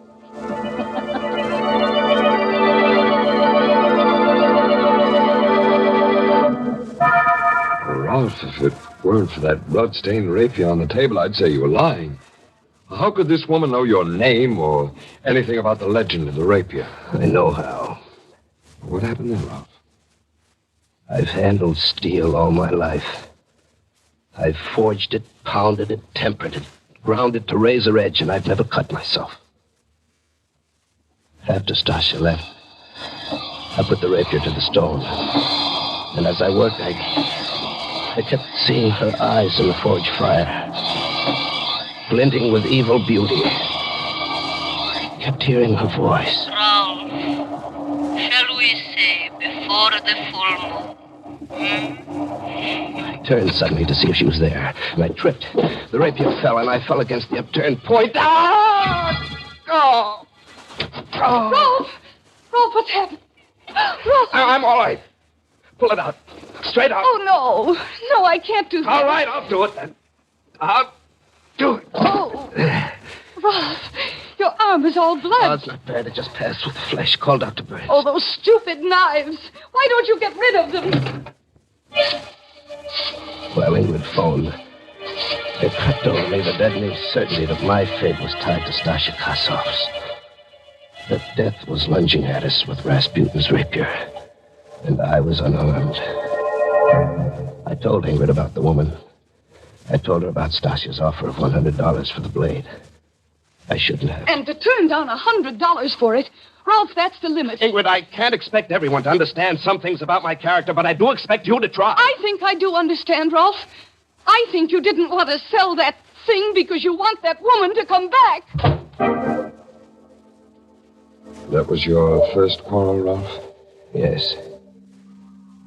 There were lots more. Things got worse. We quarreled a lot. It wasn't Ingrid's fault. I was changing. I kept thinking of Stasia. Her eyes mocked me. I tore up a card in anger, but I'd memorized the address. It was an old Dutch mansion on Littler Street. I had to see her again. There was a light in the house. And oddly enough, the front door was open a bit. I rang a long time, but no one answered. I obeyed an impulse and walked in. There was a coal fire going in the high-ceilinged living room. It cast dancing shadows on a life-sized oil painting above. A cold hand gripped my heart when I saw that painting. It was the painting of a man in a monk's habit. And his gnarled hand rested on the hilt of a bejeweled rapier of exquisite beauty. Yes, the man in the picture is long dead. But his mad spirit is in this room. It laughs from within you, Rolf Wittkuhn. It has seized your body. Stasia.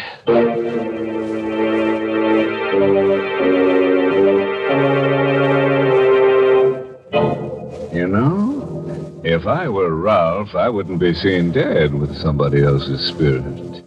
You can't tell what will happen to a man when the spirit moves him. Goodness, Mr. Host. That sword has certainly brought Rolf bad luck. Yes, Mary. It got him in trouble right up to the hilt. And we're only halfway through the story. Oh, yes, there's still a lot more excitement to look forward to. And I think looking forward to things is so much fun. For instance, imagine you're brewing up a pot of Lipton tea. Well, you know there's enjoyment ahead just as soon as that water starts bubbling in the tea kettle. The very sound of it is warm and cheerful and friendly, like Lipton's itself. And then when you lift that cup to your lips, oh, there's such a deep-down satisfaction in Lipton's brisk flavor, because it's so mellow and satisfying, brimming with lively, full-bodied goodness. Yes, all those little promises of enjoyment are completely fulfilled in your first delicious sip of brisk-flavored Lipton tea. Well, you certainly have a point there, Mary. But now, back to Ralph Wiedkin as he tells his friend the events leading to the murder he's committed tonight. He's telling of his first visit to the strange house of Stasia Kasov. So the Kasov woman convinced you that the spirit or the ghost of Rasputin had taken possession of your body. And you fell for it. Oh, I fought against believing it, Denton. But it did explain so many of the strange promptings that have been stirring me all up inside. She say anything more about it? No. I turned to face her. She was a smiling column of white beauty, sheathed in black satin. Miss Kasov, how is it? Stasia. Call me Stasia. How is it you know my name? What do you know about the rapier? Does it matter? You have changed your mind, perhaps? About selling me your rapier? No, I came to ask you about it. You came because you are confused. We will discuss it. But first, let us have some tea. Yes? I examined the room while she was out of it. On the wall across from the fireplace were 5 oil paintings. All of them portraits of men. At first I thought the light was playing tricks. It wasn't. Each face was painted with closed eyes. Each was a study in sleep or death. You like my painting? Come and sit down. We'll have tea and talk. Who are those men you painted, Stasia? The 5 men you see in those paintings, each own the rapier you now possess. Good Lord. Then they're dead. And the dates on the paintings? Those are the dates on which they died, Rolf. Each on a day of the full moon. Each kept the rapier beyond the time he should have. More tea? Stasia's eyes were eager and wide. My ears began to ring. I recall setting the cup down. I remember Stasia's voice a long way off. Russian tea is strong, my friend, and so are Russian legends.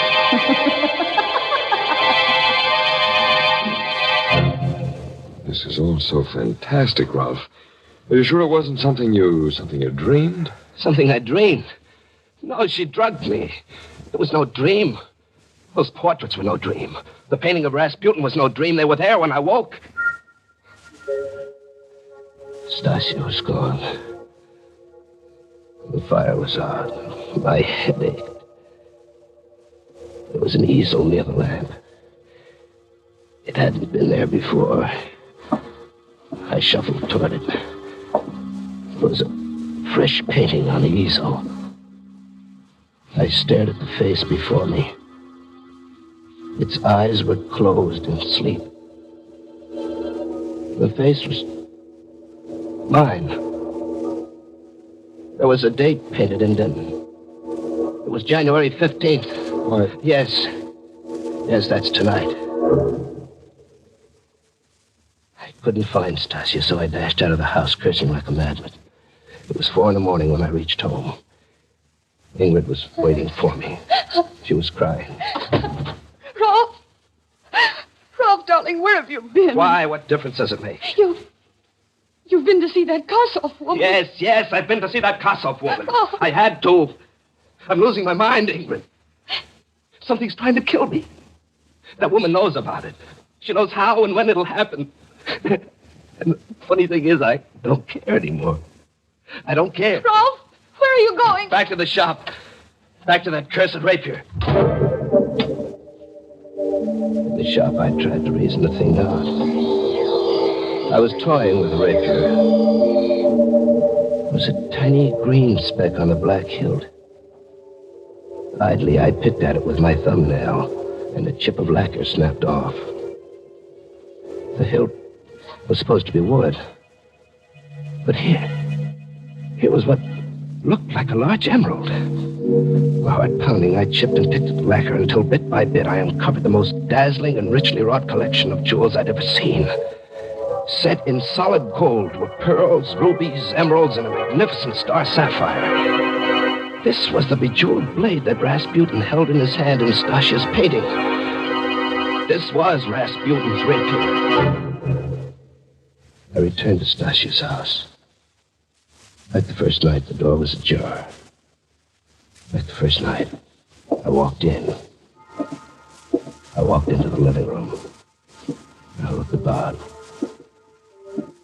Nothing had changed. Nothing, that is, except that mine was the sixth painting, now hung beside the others. And the art easel already had a fresh canvas. Stasia was already painting a new portrait. The face was indistinct, but the date was clear. 1 lunar month from tonight. I gave up and walked homeward, the rapier under my arm. It was drizzling and foggy along the waterfront, and I was sick inside. I kept hearing Stasia's voice locked in my brain. Tonight is the last night you may own the rapier, Rolf. But there is a way out. A way out? How? There's no way out as long as either of us lives. There is a way out, Rolf. Kill her and come to me. Tonight is the night of the full moon, Rolf. If I own the rapier, you will be safe. Kill her, Rolf. Kill her and come to me. Somebody's following me. A woman. I could hear her high heels on the cobblestones. I'd just passed that little blind alley. You know, the one about a block away from my shop. I decided to trick her. I stopped short. I spun around and caught sight of a woman in black as she darted into the alley. It was Stasia. And there was no exit from that alley. I tiptoed to the entrance and leaped into its shadows. All I could see was a large, empty carton against the far wall. She had to be behind that. I gripped the jeweled handle of the rapier until it burned my hand. Only one searing thought in my tired mind. Stasia must die. I took a deep breath and drew the needle-pointed steel back, aimed at where I judged her heart to be, and thrust. Rolf. I drew the blade out, and her body slumped forward. I lit a match to see her face. But it wasn't Stasia Kossoff I had killed. It was Ingrid. My wife. Ingrid.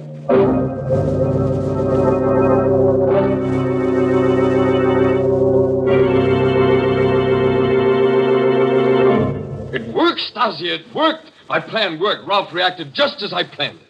You mean he did it? Killed her? A psychological masterpiece. He told me the whole story at my office 10 minutes ago. He killed her thinking it was you. But now that she is gone, you are happy. You will love me and forget her then. Oh, perfect, perfect. She picked that stupid fool instead of me. Now she's dead, and he'll die too. Oh, Denton, I'm so glad.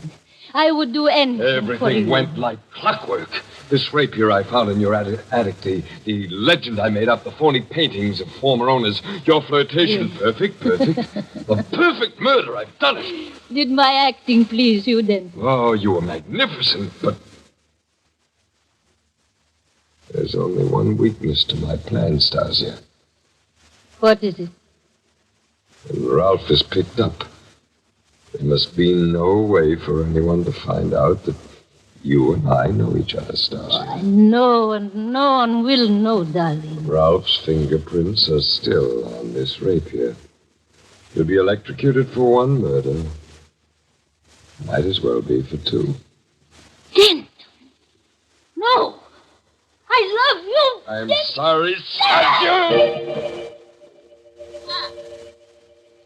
I love you. Still. I will wait for you.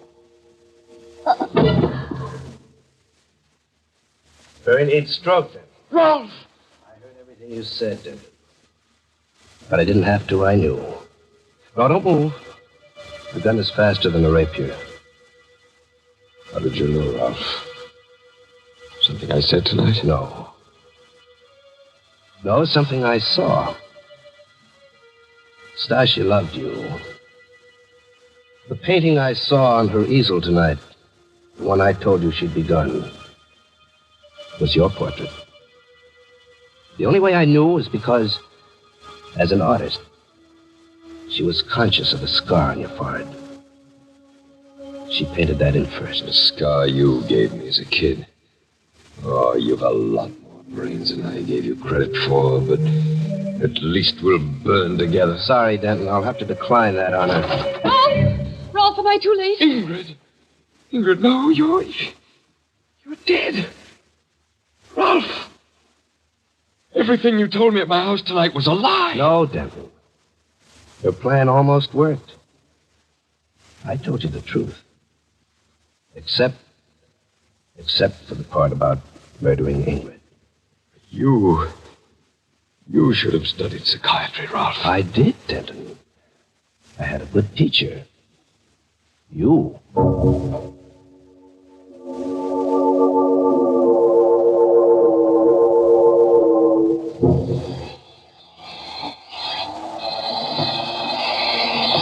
Are we going home soon, darling? You seem so far away, Ralph. Is anything wrong? No. I've been thinking about Denton. Odd the way things turned out. He made up that story about the rapier and its belonging to Rasputin and its owners dying on the night of the full moon. You don't believe it, do you? No. But what he thought was a cheap blade turns out to be a priceless treasure. It matches the one Rasputin held in his hand in the painting. That was coincidence, darling. Come on, now put your work away. Let's go home. It's late. Mm-hmm. Such a beautiful night, Rolf. Let's walk home. All right. You know that painting Stasia started of Denton, the one that gave us plot away? Yes?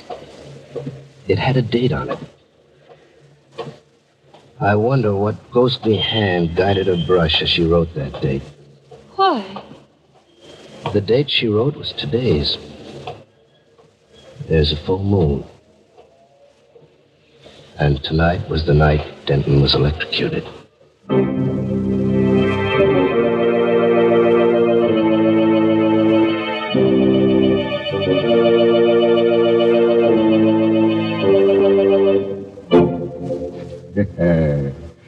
Well, wouldn't you say that's a story which gets down to fine points? Happy ending, too. Yes, you get a ghost-to-ghost hookup between Stasia and Denton. Ralph and Ingrid get an Exhibit A worth a few bucks and go back to the old grind. Well, I'm glad Denton's plot didn't work. Yes, Mary, but if it had, Ralph would have had a plot of his own, in a cemetery. After all, that's one of the best-selling plots I know of. Oh, nonsense, Mr. Host. If you think that's the kind of thought we want to leave our Lipton listeners with, you're quite wrong. Here's a much better thought for folks to carry away with them. Tomorrow, when you visit the grocer's, get a package of Lipton tea. Buy it, try it, and see if you don't agree that Lipton's brisk flavor gives you extra enjoyment. Oh, yes, there's a great treat in store for you when you first taste Lipton's full-bodied, zestful goodness. Ask your grocer for a package of Lipton tea tomorrow.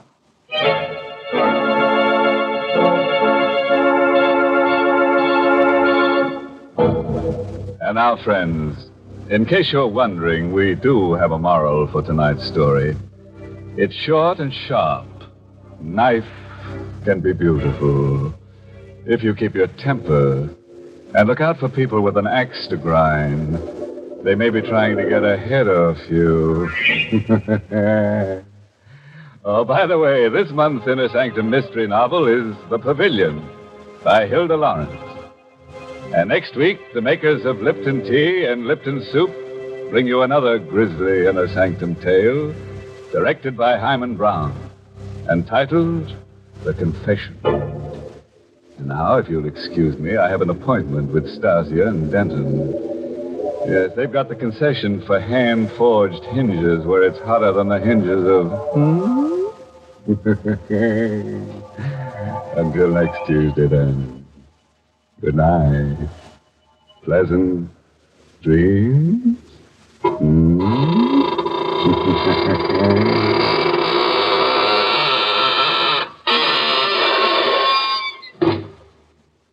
Got tomorrow's meal on your mind? Well, how about letting me make a suggestion? Now, here's a real menu masterpiece that the whole family will love. It's Lipton's Noodle Soup, a grand soup chock full of wonderful, fresh-cooked chickeny goodness. Lipton's Noodle Soup is prepared with ease, ready to please in just a few quick minutes. It's economical, too. It costs less and makes lots more than canned soups.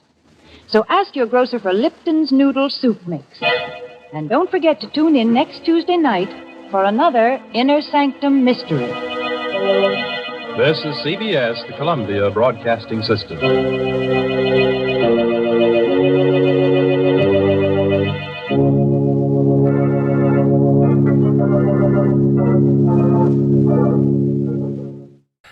Love those Lipton tea commercials. January 15th, 1946, 78 years ago, The Edge of Death on Inner Sanctum Mysteries, here on Classic Radio Theater with Wyatt Cox. Up next, Staats Cotsworth as Casey, crime photographer. Americans, stand up and be counted in the fight against communism. You, as a private citizen, can strike back at communism. Where? In Eastern Europe, where 80 million people still bravely resist communist brainwashing. How? Through Radio Free Europe.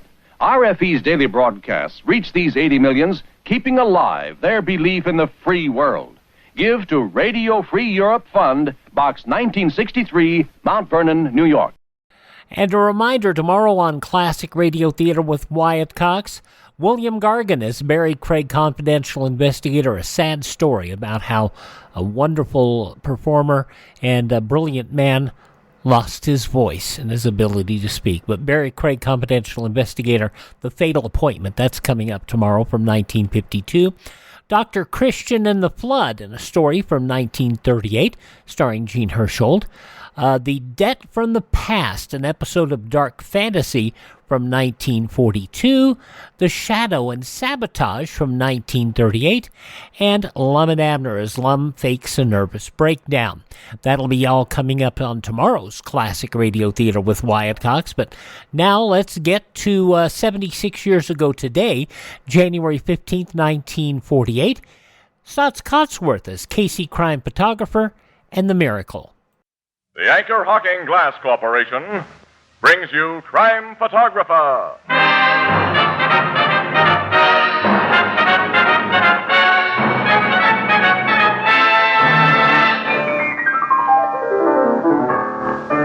Hiya, Tony. Oh, okay, Ethelbert. What's doing? Not much. We're just waiting. Oh, waiting for what? Waiting for you to say those wonderful words. Oh, you mean about Anchor Hawking being the most famous name in glass? Well, not going to say 'em. And why not? Well, because I think the Anchor Hawking people would rather have me remind everybody that the March of Dimes begins today. Say, that's right. And I hope that everybody wants to be in step with that famous march.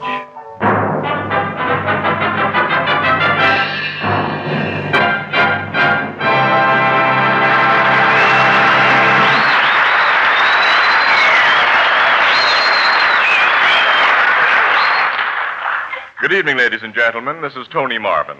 Every week at this time, the Anchor Hocking Glass Corporation of Lancaster, Ohio, and its more than 10,000 employees bring you another adventure of Casey, crime photographer, ace cameraman who covers the crime news of a great city. Written by Alonzo Dean Cole, our adventure for tonight, The Miracle.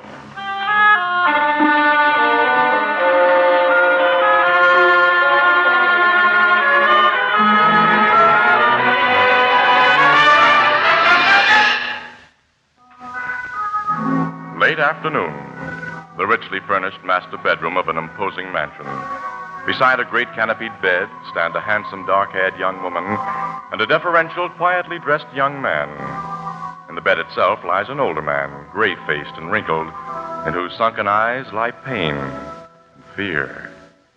In a voice that quavers with weakness, he says, Shouldn't that doctor be here by this time? It's less than half an hour since Mr. Weldon telephoned him, Father. Less than half an hour. That means nothing to you, Marion. You have years of life ahead of you. The doctors say I have only a few months at most. Weldon, you really believe this new doctor can save me? Dr. von Tellberg has accomplished some remarkable cures, Mr. Blaine. I have great faith in him. I should have sent for him weeks ago instead of only today. Marion, it was your fault I didn't. I don't share your secretary's faith in this Dr. von Tellberg, Father. As I told you before, other medical men consider him a charlatan. Other medical men are envious of his success, Miss Blaine. What success, Mr. Weldon? The man runs a tiny private hospital where he claims to cure diseases that reputable physicians pronounce incurable. And according to my information, he hasn't proved a single one of his claims. Only because organized medicine refuses to accept his proofs, Miss Blaine. Marion, I don't think you want me to get well. Father! Even if this von Tellberg is a quack, he's my last hope. I'm only 55 years old. A rich man. Someone's got to save me. I can't die. I can't. That may be. Come in. Dr. von Tellberg is here, Miss Blaine. Bring him in, Andrews. Bring him in. Yes, sir. Doctor? Thank you. Good afternoon. I am Foster Blaine, Dr. von Tellberg. This is my daughter. How do you do? You already know my private secretary, Homer Weldon. He tells me some wonderful things about you, Doctor. I hope to deserve his praise, sir. You'll wish to examine Father. I'll leave you alone. Oh, please stay, Miss Blaine. An examination at this time is unnecessary. Mr. Weldon has provided me with your father's latest X-ray photographs, which I have carefully studied. Mr. Blaine, I can practically guarantee to restore you to health. You practically guarantee? Yes, but I will effect your cure only upon my own terms. If you can save me anything. Then when you will be removed to my private hospital this evening. No, I won't have it. So there can be no later question of our understanding. I have prepared this simple contract. You will please read and sign it, Mr. Blaine. Your daughter will sign, too. I'll never sign it. You'll do as I say. Very well. When this is signed, Miss Blaine, much will have been purchased.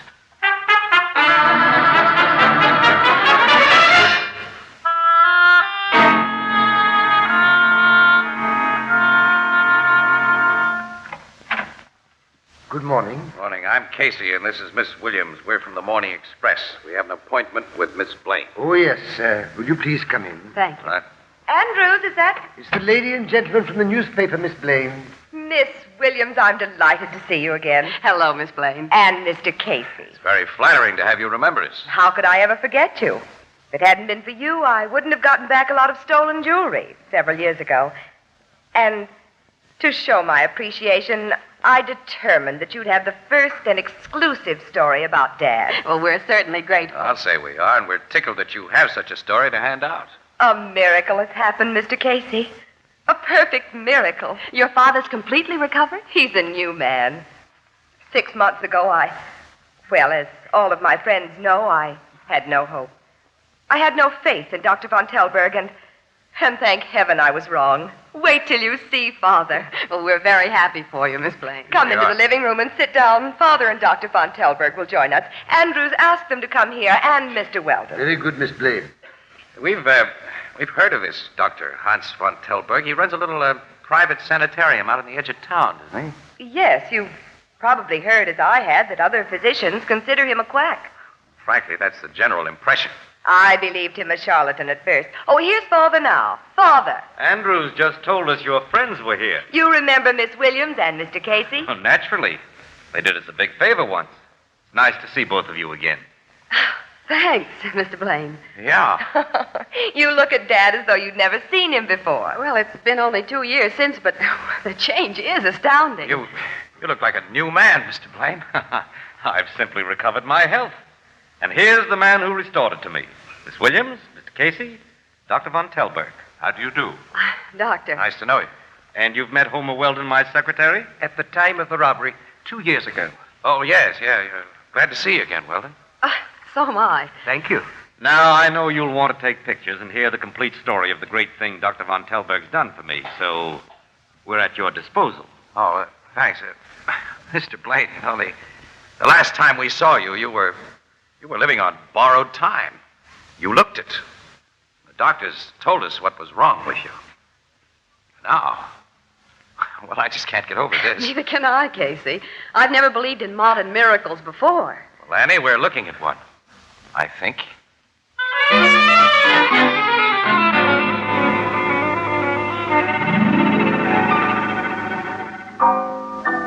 I don't know what's eating you, Casey. Gee whiz, doctors are making new discoveries every day. Doctors like this Von Telberg don't make them, Ethelbert. Oh, now, how can you say that, Casey, when we've seen the proof in Mr. Blaine's appearance? The thing just doesn't ring true, Annie, that's all. Blaine went into that hospital on his last legs and looking at least 70 years old, and he comes out a peppy guy of about 55. You're not playing with the idea that Von Telberg has rung in an imposter for Blaine, now are you? Oh, You said his personal secretary and his own daughter accepted him as the real thing. Well, the secretary was responsible for placing Blaine in Von Telberg's care, Ethelbert. And Marion Blaine wouldn't be too hard to fool, because her father's cure, well, that must be a wish fulfillment for her. What's known about this Dr. Von Telberg, Miss Williams? Well, very little. He's convinced the authorities that he's qualified to practice medicine, but most of his life has been spent in Germany. Yeah, it's pretty hard to check on a guy like that, too. Anyhow, for my dough, he's a crook. And with the publicity he'll get out of Foster Blaine's cure, he stands to make a couple of $1 million, Ethelbert. With newspaper stiffs like Miss Williams and me helping him do it. But we've seen evidence of his cure, Casey.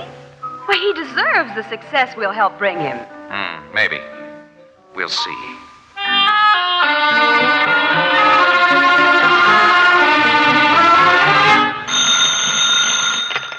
Hello, Ann Williams speaking. This is Marion Blaine. Oh, Miss Blaine, how are you? I'm all right, thanks. And your father? He's just as you saw him last, a month ago. Oh, that's splendid. Miss Williams, I'd like to have a talk with you and with Mr. Casey. A confidential talk. Well, you sound upset. Is anything wrong? No, I don't think so, but can the two of you come to the house at 8:30 this evening? Well, yes. We'll be off duty then. I hope to be alone at that time, except for the servants. I'll expect you. Well, Miss Blaine, what is this all about? I can't tell you over the phone. I mustn't talk any more now. Please come. Goodbye. Well.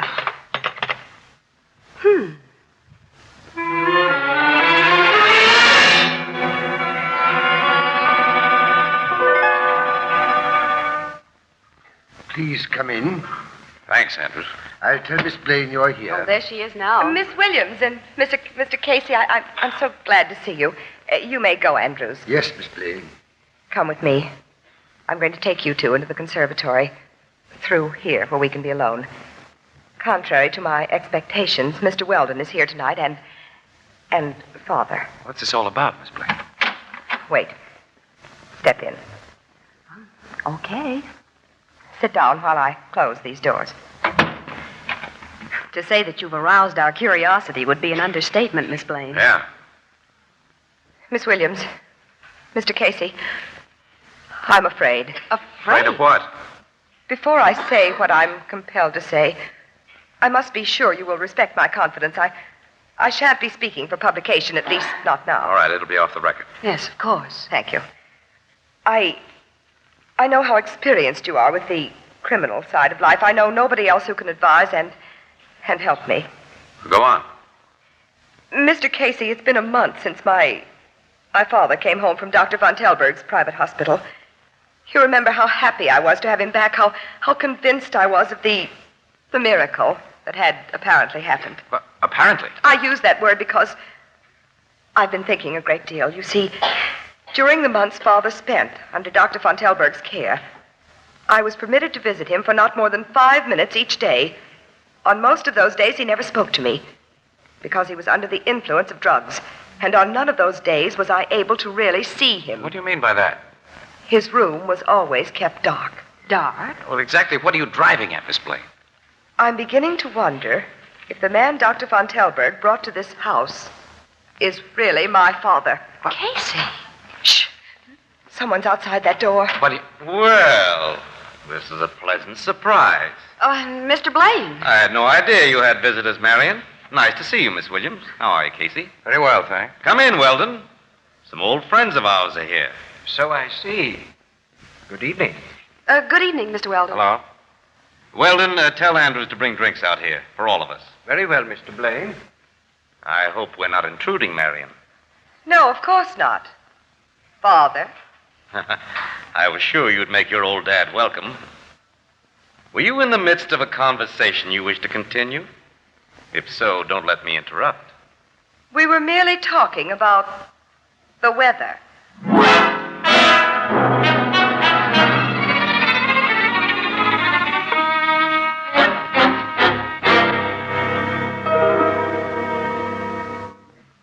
You two think Blaine was listening outside that conservatory door? We're sure of it, Captain. And that secretary, Weldon, was listening with him, Logan. What happened after Blaine and Weldon joined you, Casey? They never left us until finally we had to leave them and go home. And this happened the night before last, huh? Tell Logan about yesterday, Annie. Yeah, well, I phoned Miss Blaine several times, but was unable to reach her until late afternoon. And then, well, she told me everything was all right and to forget the whole thing. Forget? She said all her doubts about Blaine had been settled, and she was reconvinced that he was her father. Which sounds to me as though some pressure had been brought to bear on her.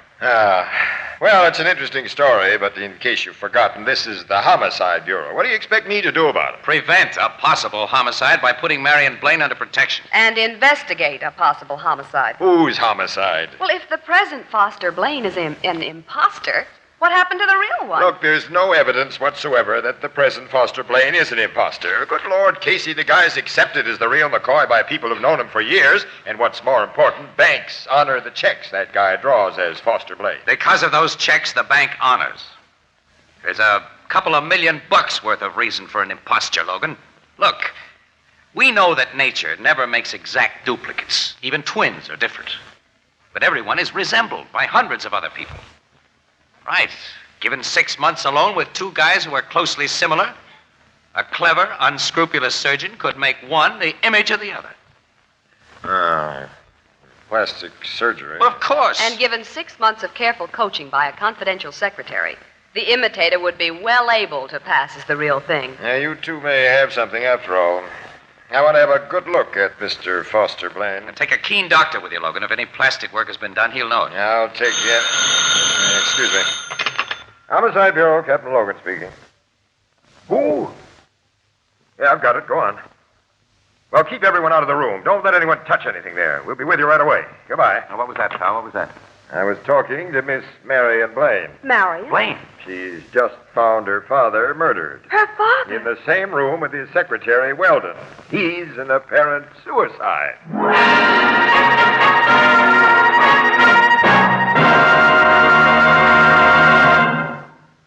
If you've been shopping recently in chain stores, department stores, hardware stores, or any other store selling chinaware and glass, you undoubtedly have seen Jadeite, the beautiful new kind of dinnerware developed by Anchor Hocking.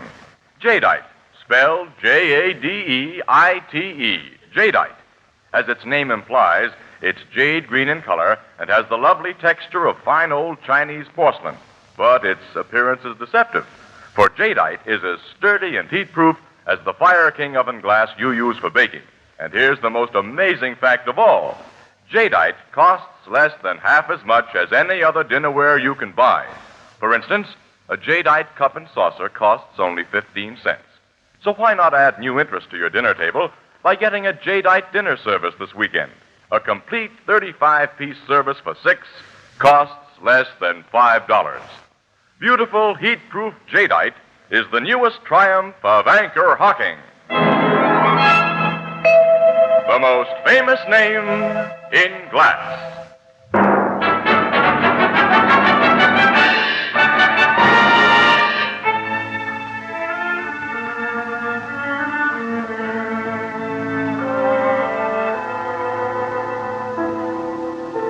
Yes, Miss Blaine, tell me what happened. When I came down to breakfast, Captain, I found Andrews, our butler, very worried. You tell him, Andrews. Yes, Miss Blaine. I had discovered that neither Mr. Blaine or Mr. Weldon had occupied their bedrooms last night, Captain. And one of the maids reported that the door of Mr. Blaine's study was locked from the inside, and that no one answered her knock. I told Andrews to force the lock. When he did, we saw Father and Mr. Weldon. Allow me, Miss Blaine. Everything was exactly as you found it on your arrival, Captain. Now, let's go back into that study, Casey, and hear what the M.E. has to say. Yeah. You better stay here with Miss Blaine, Annie. Yeah, okay.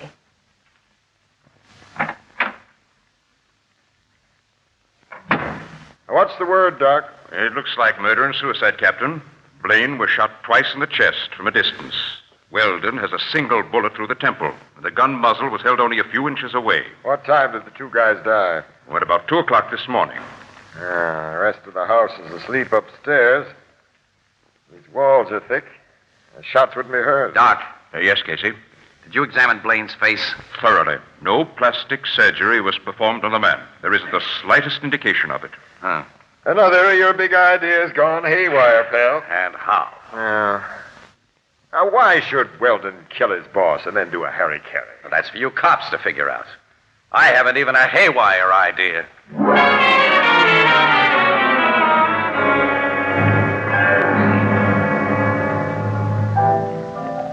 What have the cops figured out about that murder and suicide, Casey? Now, that Secretary Weldon had banked a lot of dough, Ethelbert, over $100,000 during the time that Blaine was in von Telberg's private hospital. Apparently, Blaine got wise that Weldon had been robbing him and accused him of it.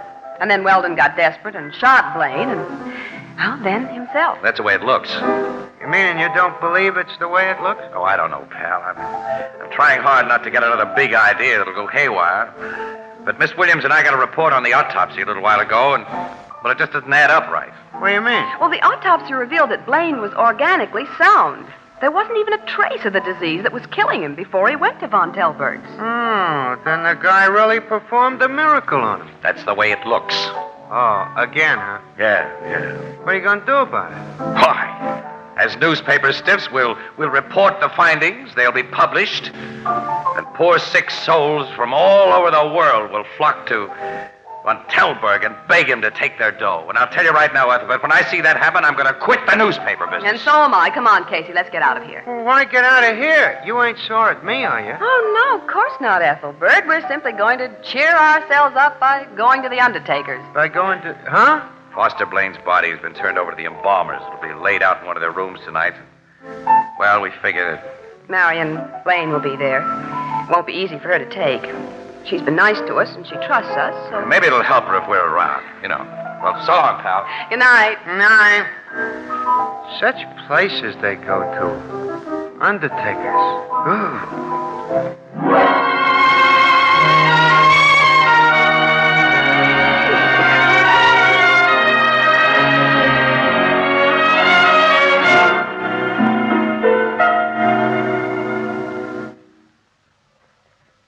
I'm very glad you came here, Anne, and you, Mr. Casey. I'm glad we're welcome, Marion. Yes. They made Father look very natural, didn't they? I just don't know how I could have ever doubted he was my father. Wait a minute. What, Casey? What? I just noticed something that... Miss Blaine, your father was almost bald in front. He had only a thin line of hair on his forehead that he brushed back in an attempt to cover his bald spot. Why, yes, they're brushed that way now. Yeah, but these few brushed back hairs don't cover a bald spot. Of course they do. Well, they don't. There's a thick stubble there. This spot has been kept shaved. Von Telberg found a man so like your father he could be mistaken for him, Miss Blaine, if he was as bald as your father was. Oh, no, I won't believe The it. cops will when I show them this. I'm going to phone Logan right away. Wait. What? What's the matter? If the man in this coffin was an imposter, Von Telberg is responsible. Von Telberg killed my real father. I'm afraid so. Then Dr. Von Telberg owes me a life for a life. The cops will make him pay. Oh, no. I'll make him pay. What? And you won't stop me. Larry! You carry a gun, I see. I've always carried it for my own protection. But now it'll be used for something else. Well, why point it at us? I'm not going to let anyone interfere with what I mean to do. My car's in front of this place. Anne, you'll drive. And Mr. Casey will sit with you. If you follow directions, you'll be in no danger. Come on. We're going to call on Von Telberg.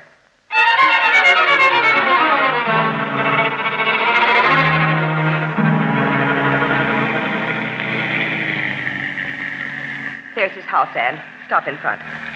All right, Marion.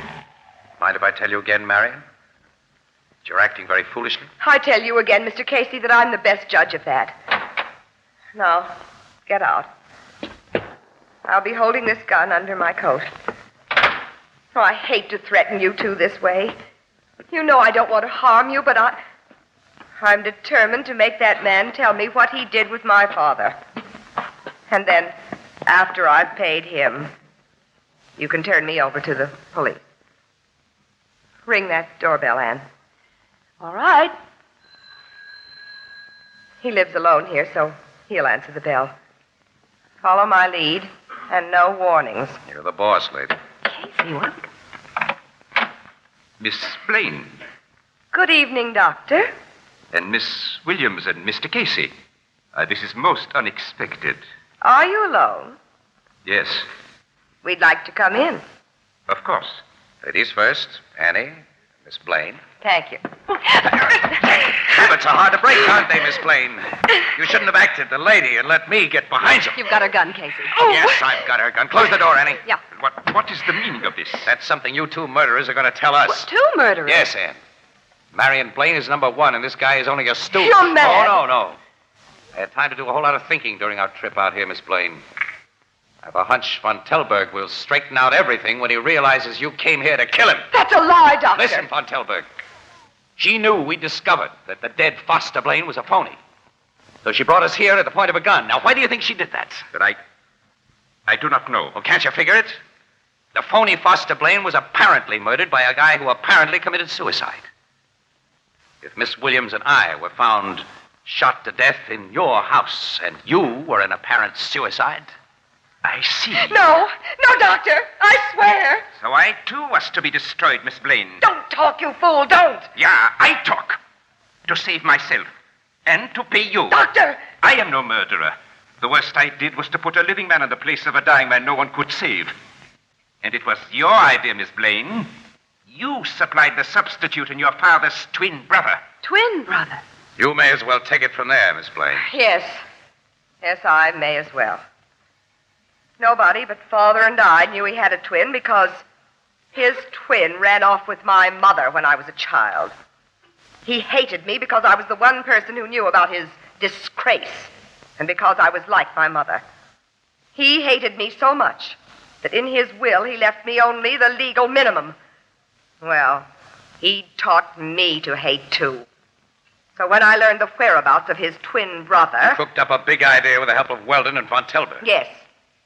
Father died, and his twin brother, George, took his place. George had promised to change Father's will in my favor. Yeah, but when he found himself in the driver's seat, he didn't do it.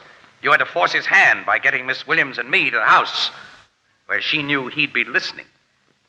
And she hinted about exposing him. He made the will in your favor the next day, didn't he, Miss Blaine? Yes. Well, how did you make it look as though Weldon had killed him and then committed suicide? That was very easy. Weldon was in love with me. After you shot your father's twin, I kissed Weldon as I put the gun against his head. Oh, no. Why not?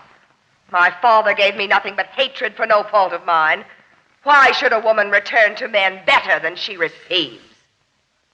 Annie, phone for the cops.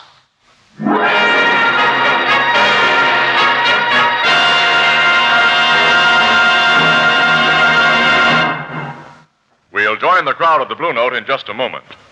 This year, America, the land of plenty, is sharing with the world one of the most serious food crises in history. If it were not for the Food Packers of America, in convention this week at Atlantic City, this crisis would be far greater than it is. For the Food Packers of America take each food crop as it ripens and becomes ready for market, products of field and orchard and stream, and preserve them for your use throughout the year. If it were not for the magnificent efficiency of our food packers, much of the food produced in America would be wasted and would never reach the market. As it is, even in this year of food shortages, it is possible for you to enjoy varied and healthful meals throughout the year. Anchor Hocking is proud to be associated with the Food Packers of America and to be privileged to supply so many of the glass containers and easy-to-open caps which bring you the better brands of food. Anchor glass containers and tamper-proof Anchor caps are products of Anchor Hocking, the most famous name in glass.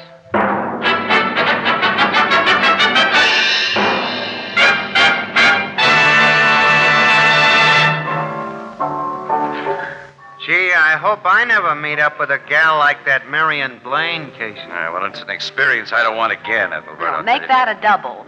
How's that Dr. Von Telberg going to stand when a trial comes off? But he won't go on trial as a doctor, Ethelbert. He's admitted his credentials were stolen from a real doctor who died in the German prison camp where this egg, whose real name, I think, is something like Fritz Pumpernickel, was just a hospital orderly. Gee, the things that happen after wars. Yeah. Casey, the room where Blaine and Weldon were shot was locked from inside. How? A pair of eyebrow tweezers can be used to turn the key of an old-fashioned lock through the keyhole, pal. Oh. Don't get any ideas. Yeah, it's clever, that, Miss Blaine. Yeah. I guess there's such a thing as being too clever. Yeah. Yeah. Yeah. Yeah. Yeah. Say, this conversation is getting dull, isn't it?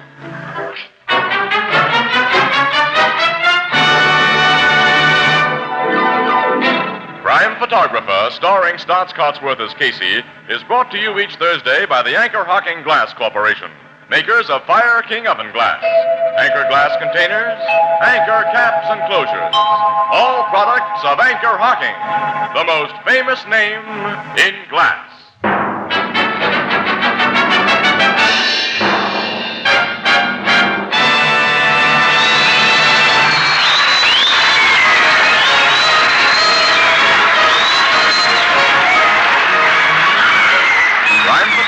Is directed by John Deeks. The original music is by Archie Blyer, and the program features Miss Jan Miner as Anne and John Gibson as Ethelbert.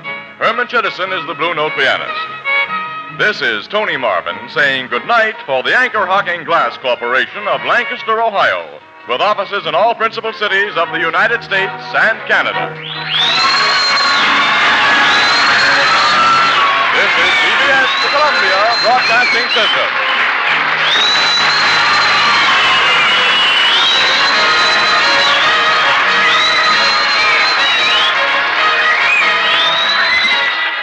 I've said this before, I still prefer my soda in glass bottles.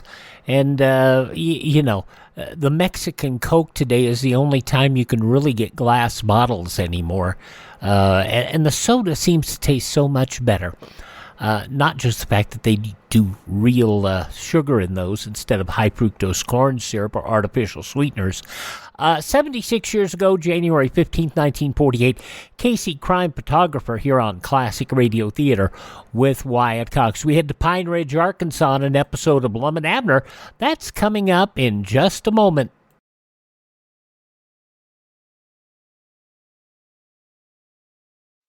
Ladies and gentlemen, the chief hope of our enemies is to divide the United States along racial and religious lines and thereby conquer us.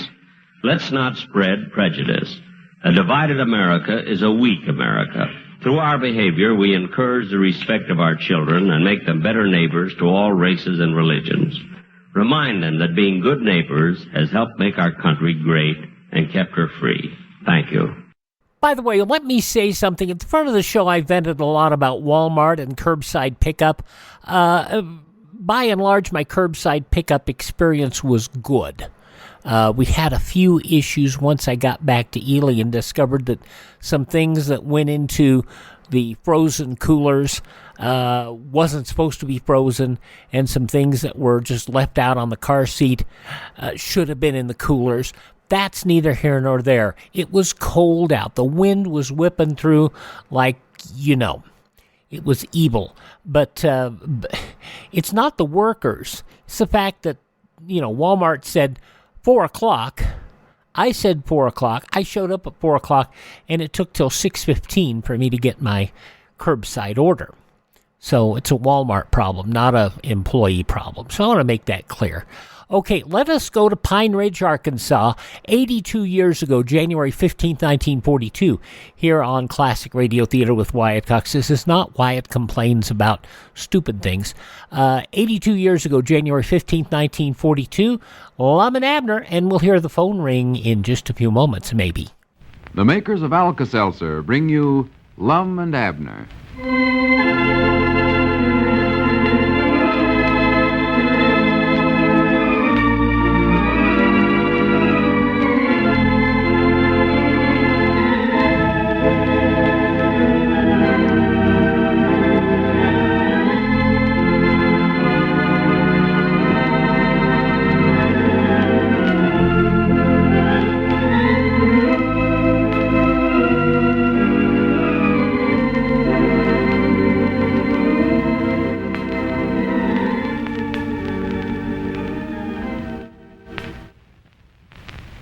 Say, folks, I don't believe I told you, but a minor tragedy occurred in Pine Ridge last week. The Ladies' Aid had to call off their basket supper because there was such an epidemic of colds making the rounds. Now, of course, the ladies were disappointed, but everybody agreed that it doesn't pay to take chances with colds. And folks, if you're caught with a cold, here's how you can get comfort and relief from much of the misery the cold causes. Take care of yourself and take Alka-Seltzer. Now, that's a mighty effective, common-sense way to get real relief in cold distress. Just get plenty of rest, eat only light, easy-to-digest food, dress warmly, stay out of drafts, and start taking Alka-Seltzer, 2 tablets at a time, according to directions on the package. Do this, and here's what Alka-Seltzer can do for you. It offers prompt, comforting relief for that nagging headache and that dull, ache-all-over feeling. And say, remember that Alka-Seltzer is a mighty soothing gargle, too, for your raw, raspy, sore throat. You just dissolve 2 Alka-Seltzer tablets in a quarter glass of warm water and gargle freely. Be sure to try this easy, modern Alka-Seltzer way to real relief in cold distress. Now, if you haven't a package of Alka-Seltzer tablets in your home next time a cold strikes, get one from your druggist at once. And now, let's see what's going on down in Pine Ridge. Well, Lum's activities as a salesman for the Farm and Needlework Weekly magazine have thus far resulted in a grand total of no sales. He's pretty discouraged, and his one ambition now is to get back his share of the store and bakery, which he unintentionally signed over to Abner several days ago. As we look in on the little community today, Abner is over at the barber shop and has left Cedric to look after the store. Lum is telling Cedric his troubles.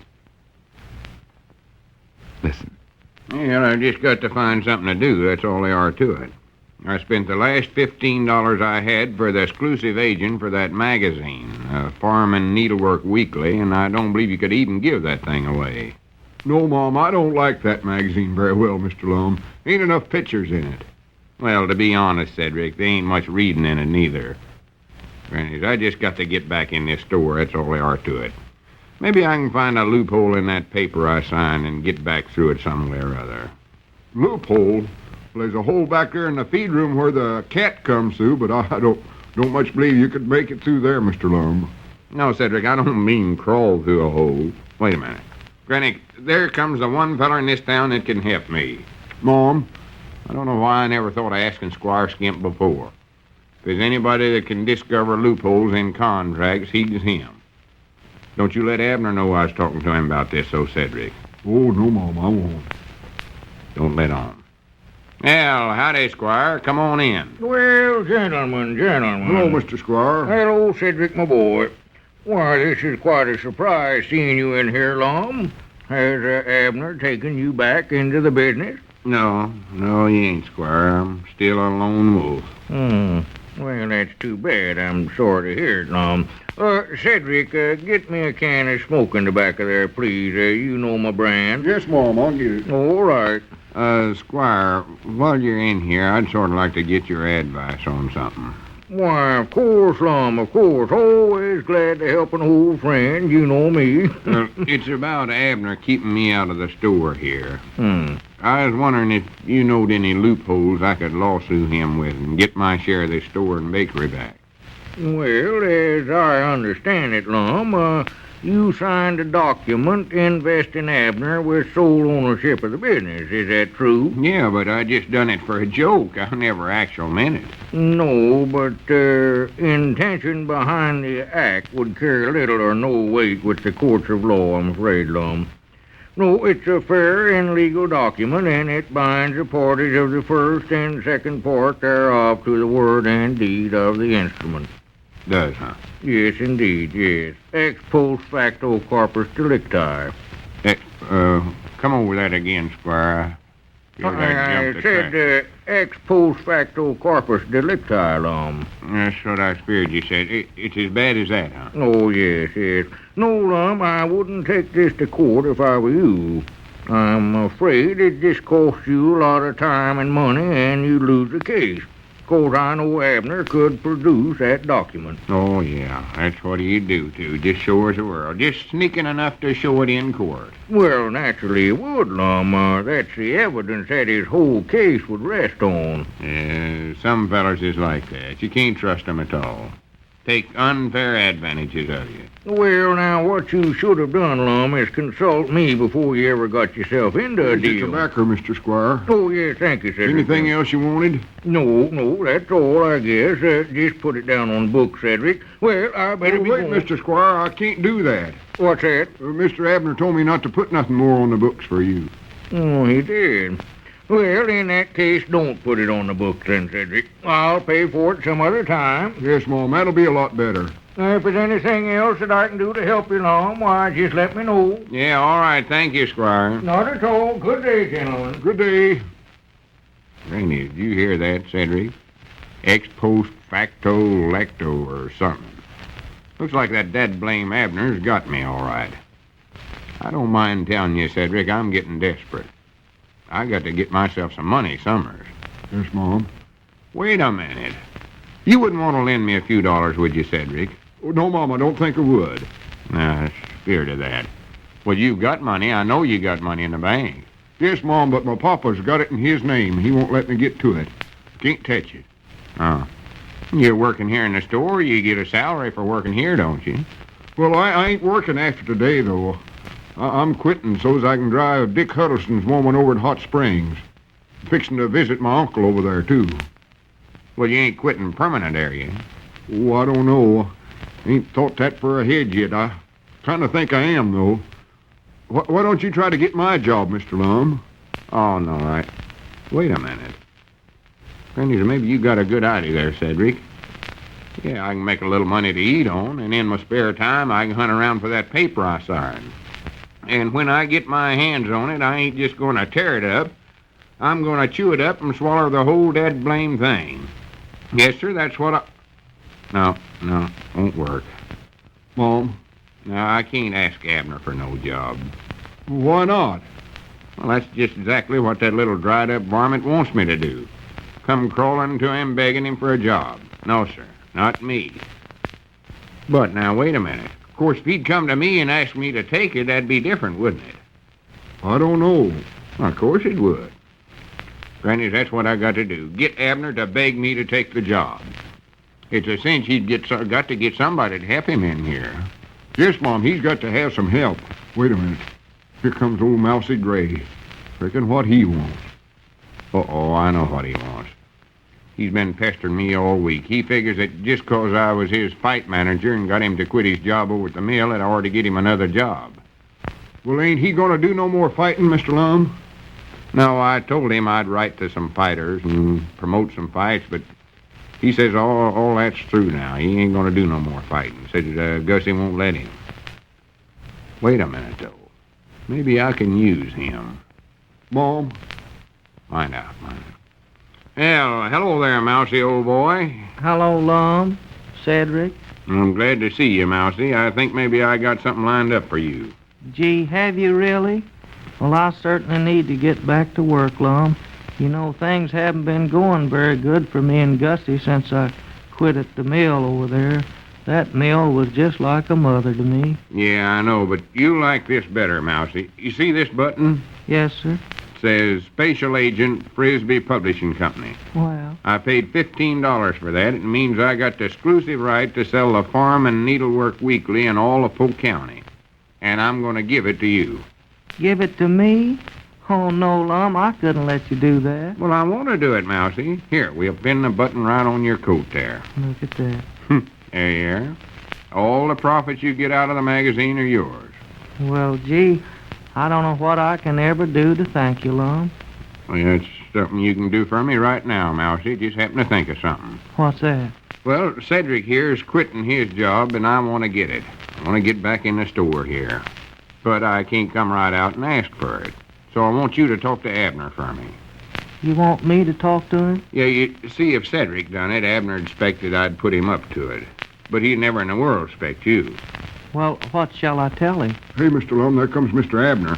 Oh, my goodness. Well, here, Mousy, you just tell him that you know a feller that he can get that'll do the delivering and get down early in the morning and sweep out and do the baking and wash the windows. Tell him it's a feller that knows the grocery business upside down and backwards. Yes, sir. Better hurry, Mr. Lum. And if he asks about salary, tell him $10 a week. No, wait a minute. Make it $5 a week. I can eat enough to make up the difference. Yes, sir.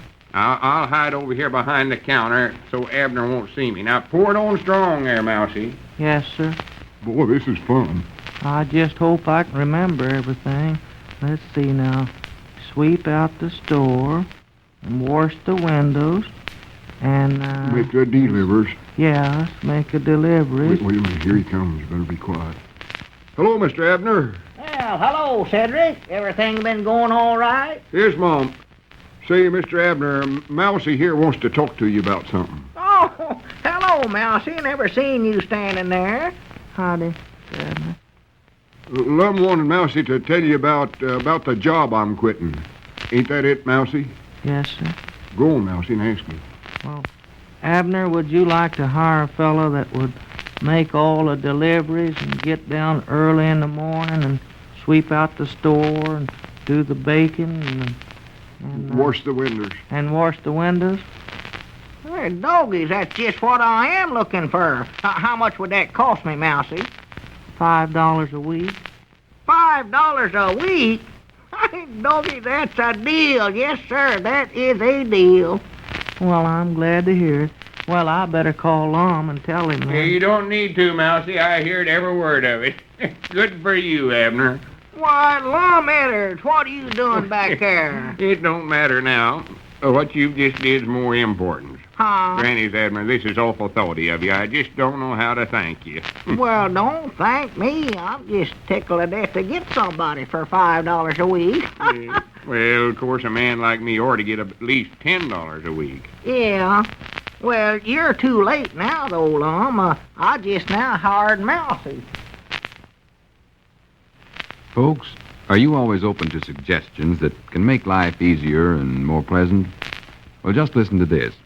You'll find, as have thousands of men and women the country over, that Alka-Seltzer can make a big difference in the way you feel when you're troubled with one of the many common ailments that occasionally make life miserable. Now, whether it's a headache, an upset stomach, muscular fatigue, or cold distress that makes you feel as though the whole world is against you, Alka-Seltzer offers you the kind of help that can change that frown of distress to a smile of relief, and in a hurry.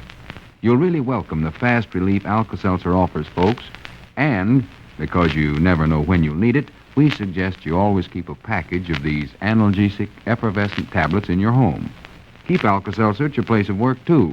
Then you'll be prepared to get back on the happy side of life fast. Ask your druggist for a package or two of Alka-Seltzer tablets today or tomorrow, sure.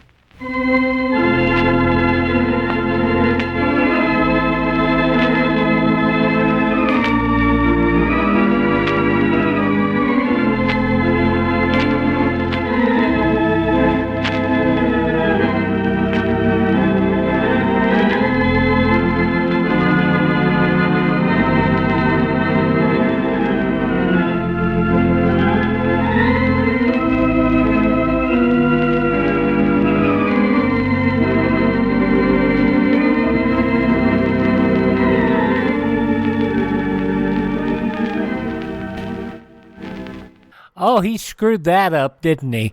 82 years ago, January 15th, 1942, Lum and Abner, Lum still unemployed, Mousy getting the job Lum had, and, oh boy, $5 a week. But then $5 in 1942 would be like $100 a week today. So, you know, that's still not much money. But, what can I say? Lum and Abner here on Classic Radio Theater with Wyatt Cox. Have yourself a great day. Tomorrow, more drama. Barry Craig, Confidential Investigator, Dr. Christian, Dark Fantasy, and The Shadow, and another episode of Lum and Abner. Thanks for joining us here on Classic Radio Theater with Wyatt Cox on the podcast, and we will see you. Have a great Monday, and we'll see you again on Tuesday.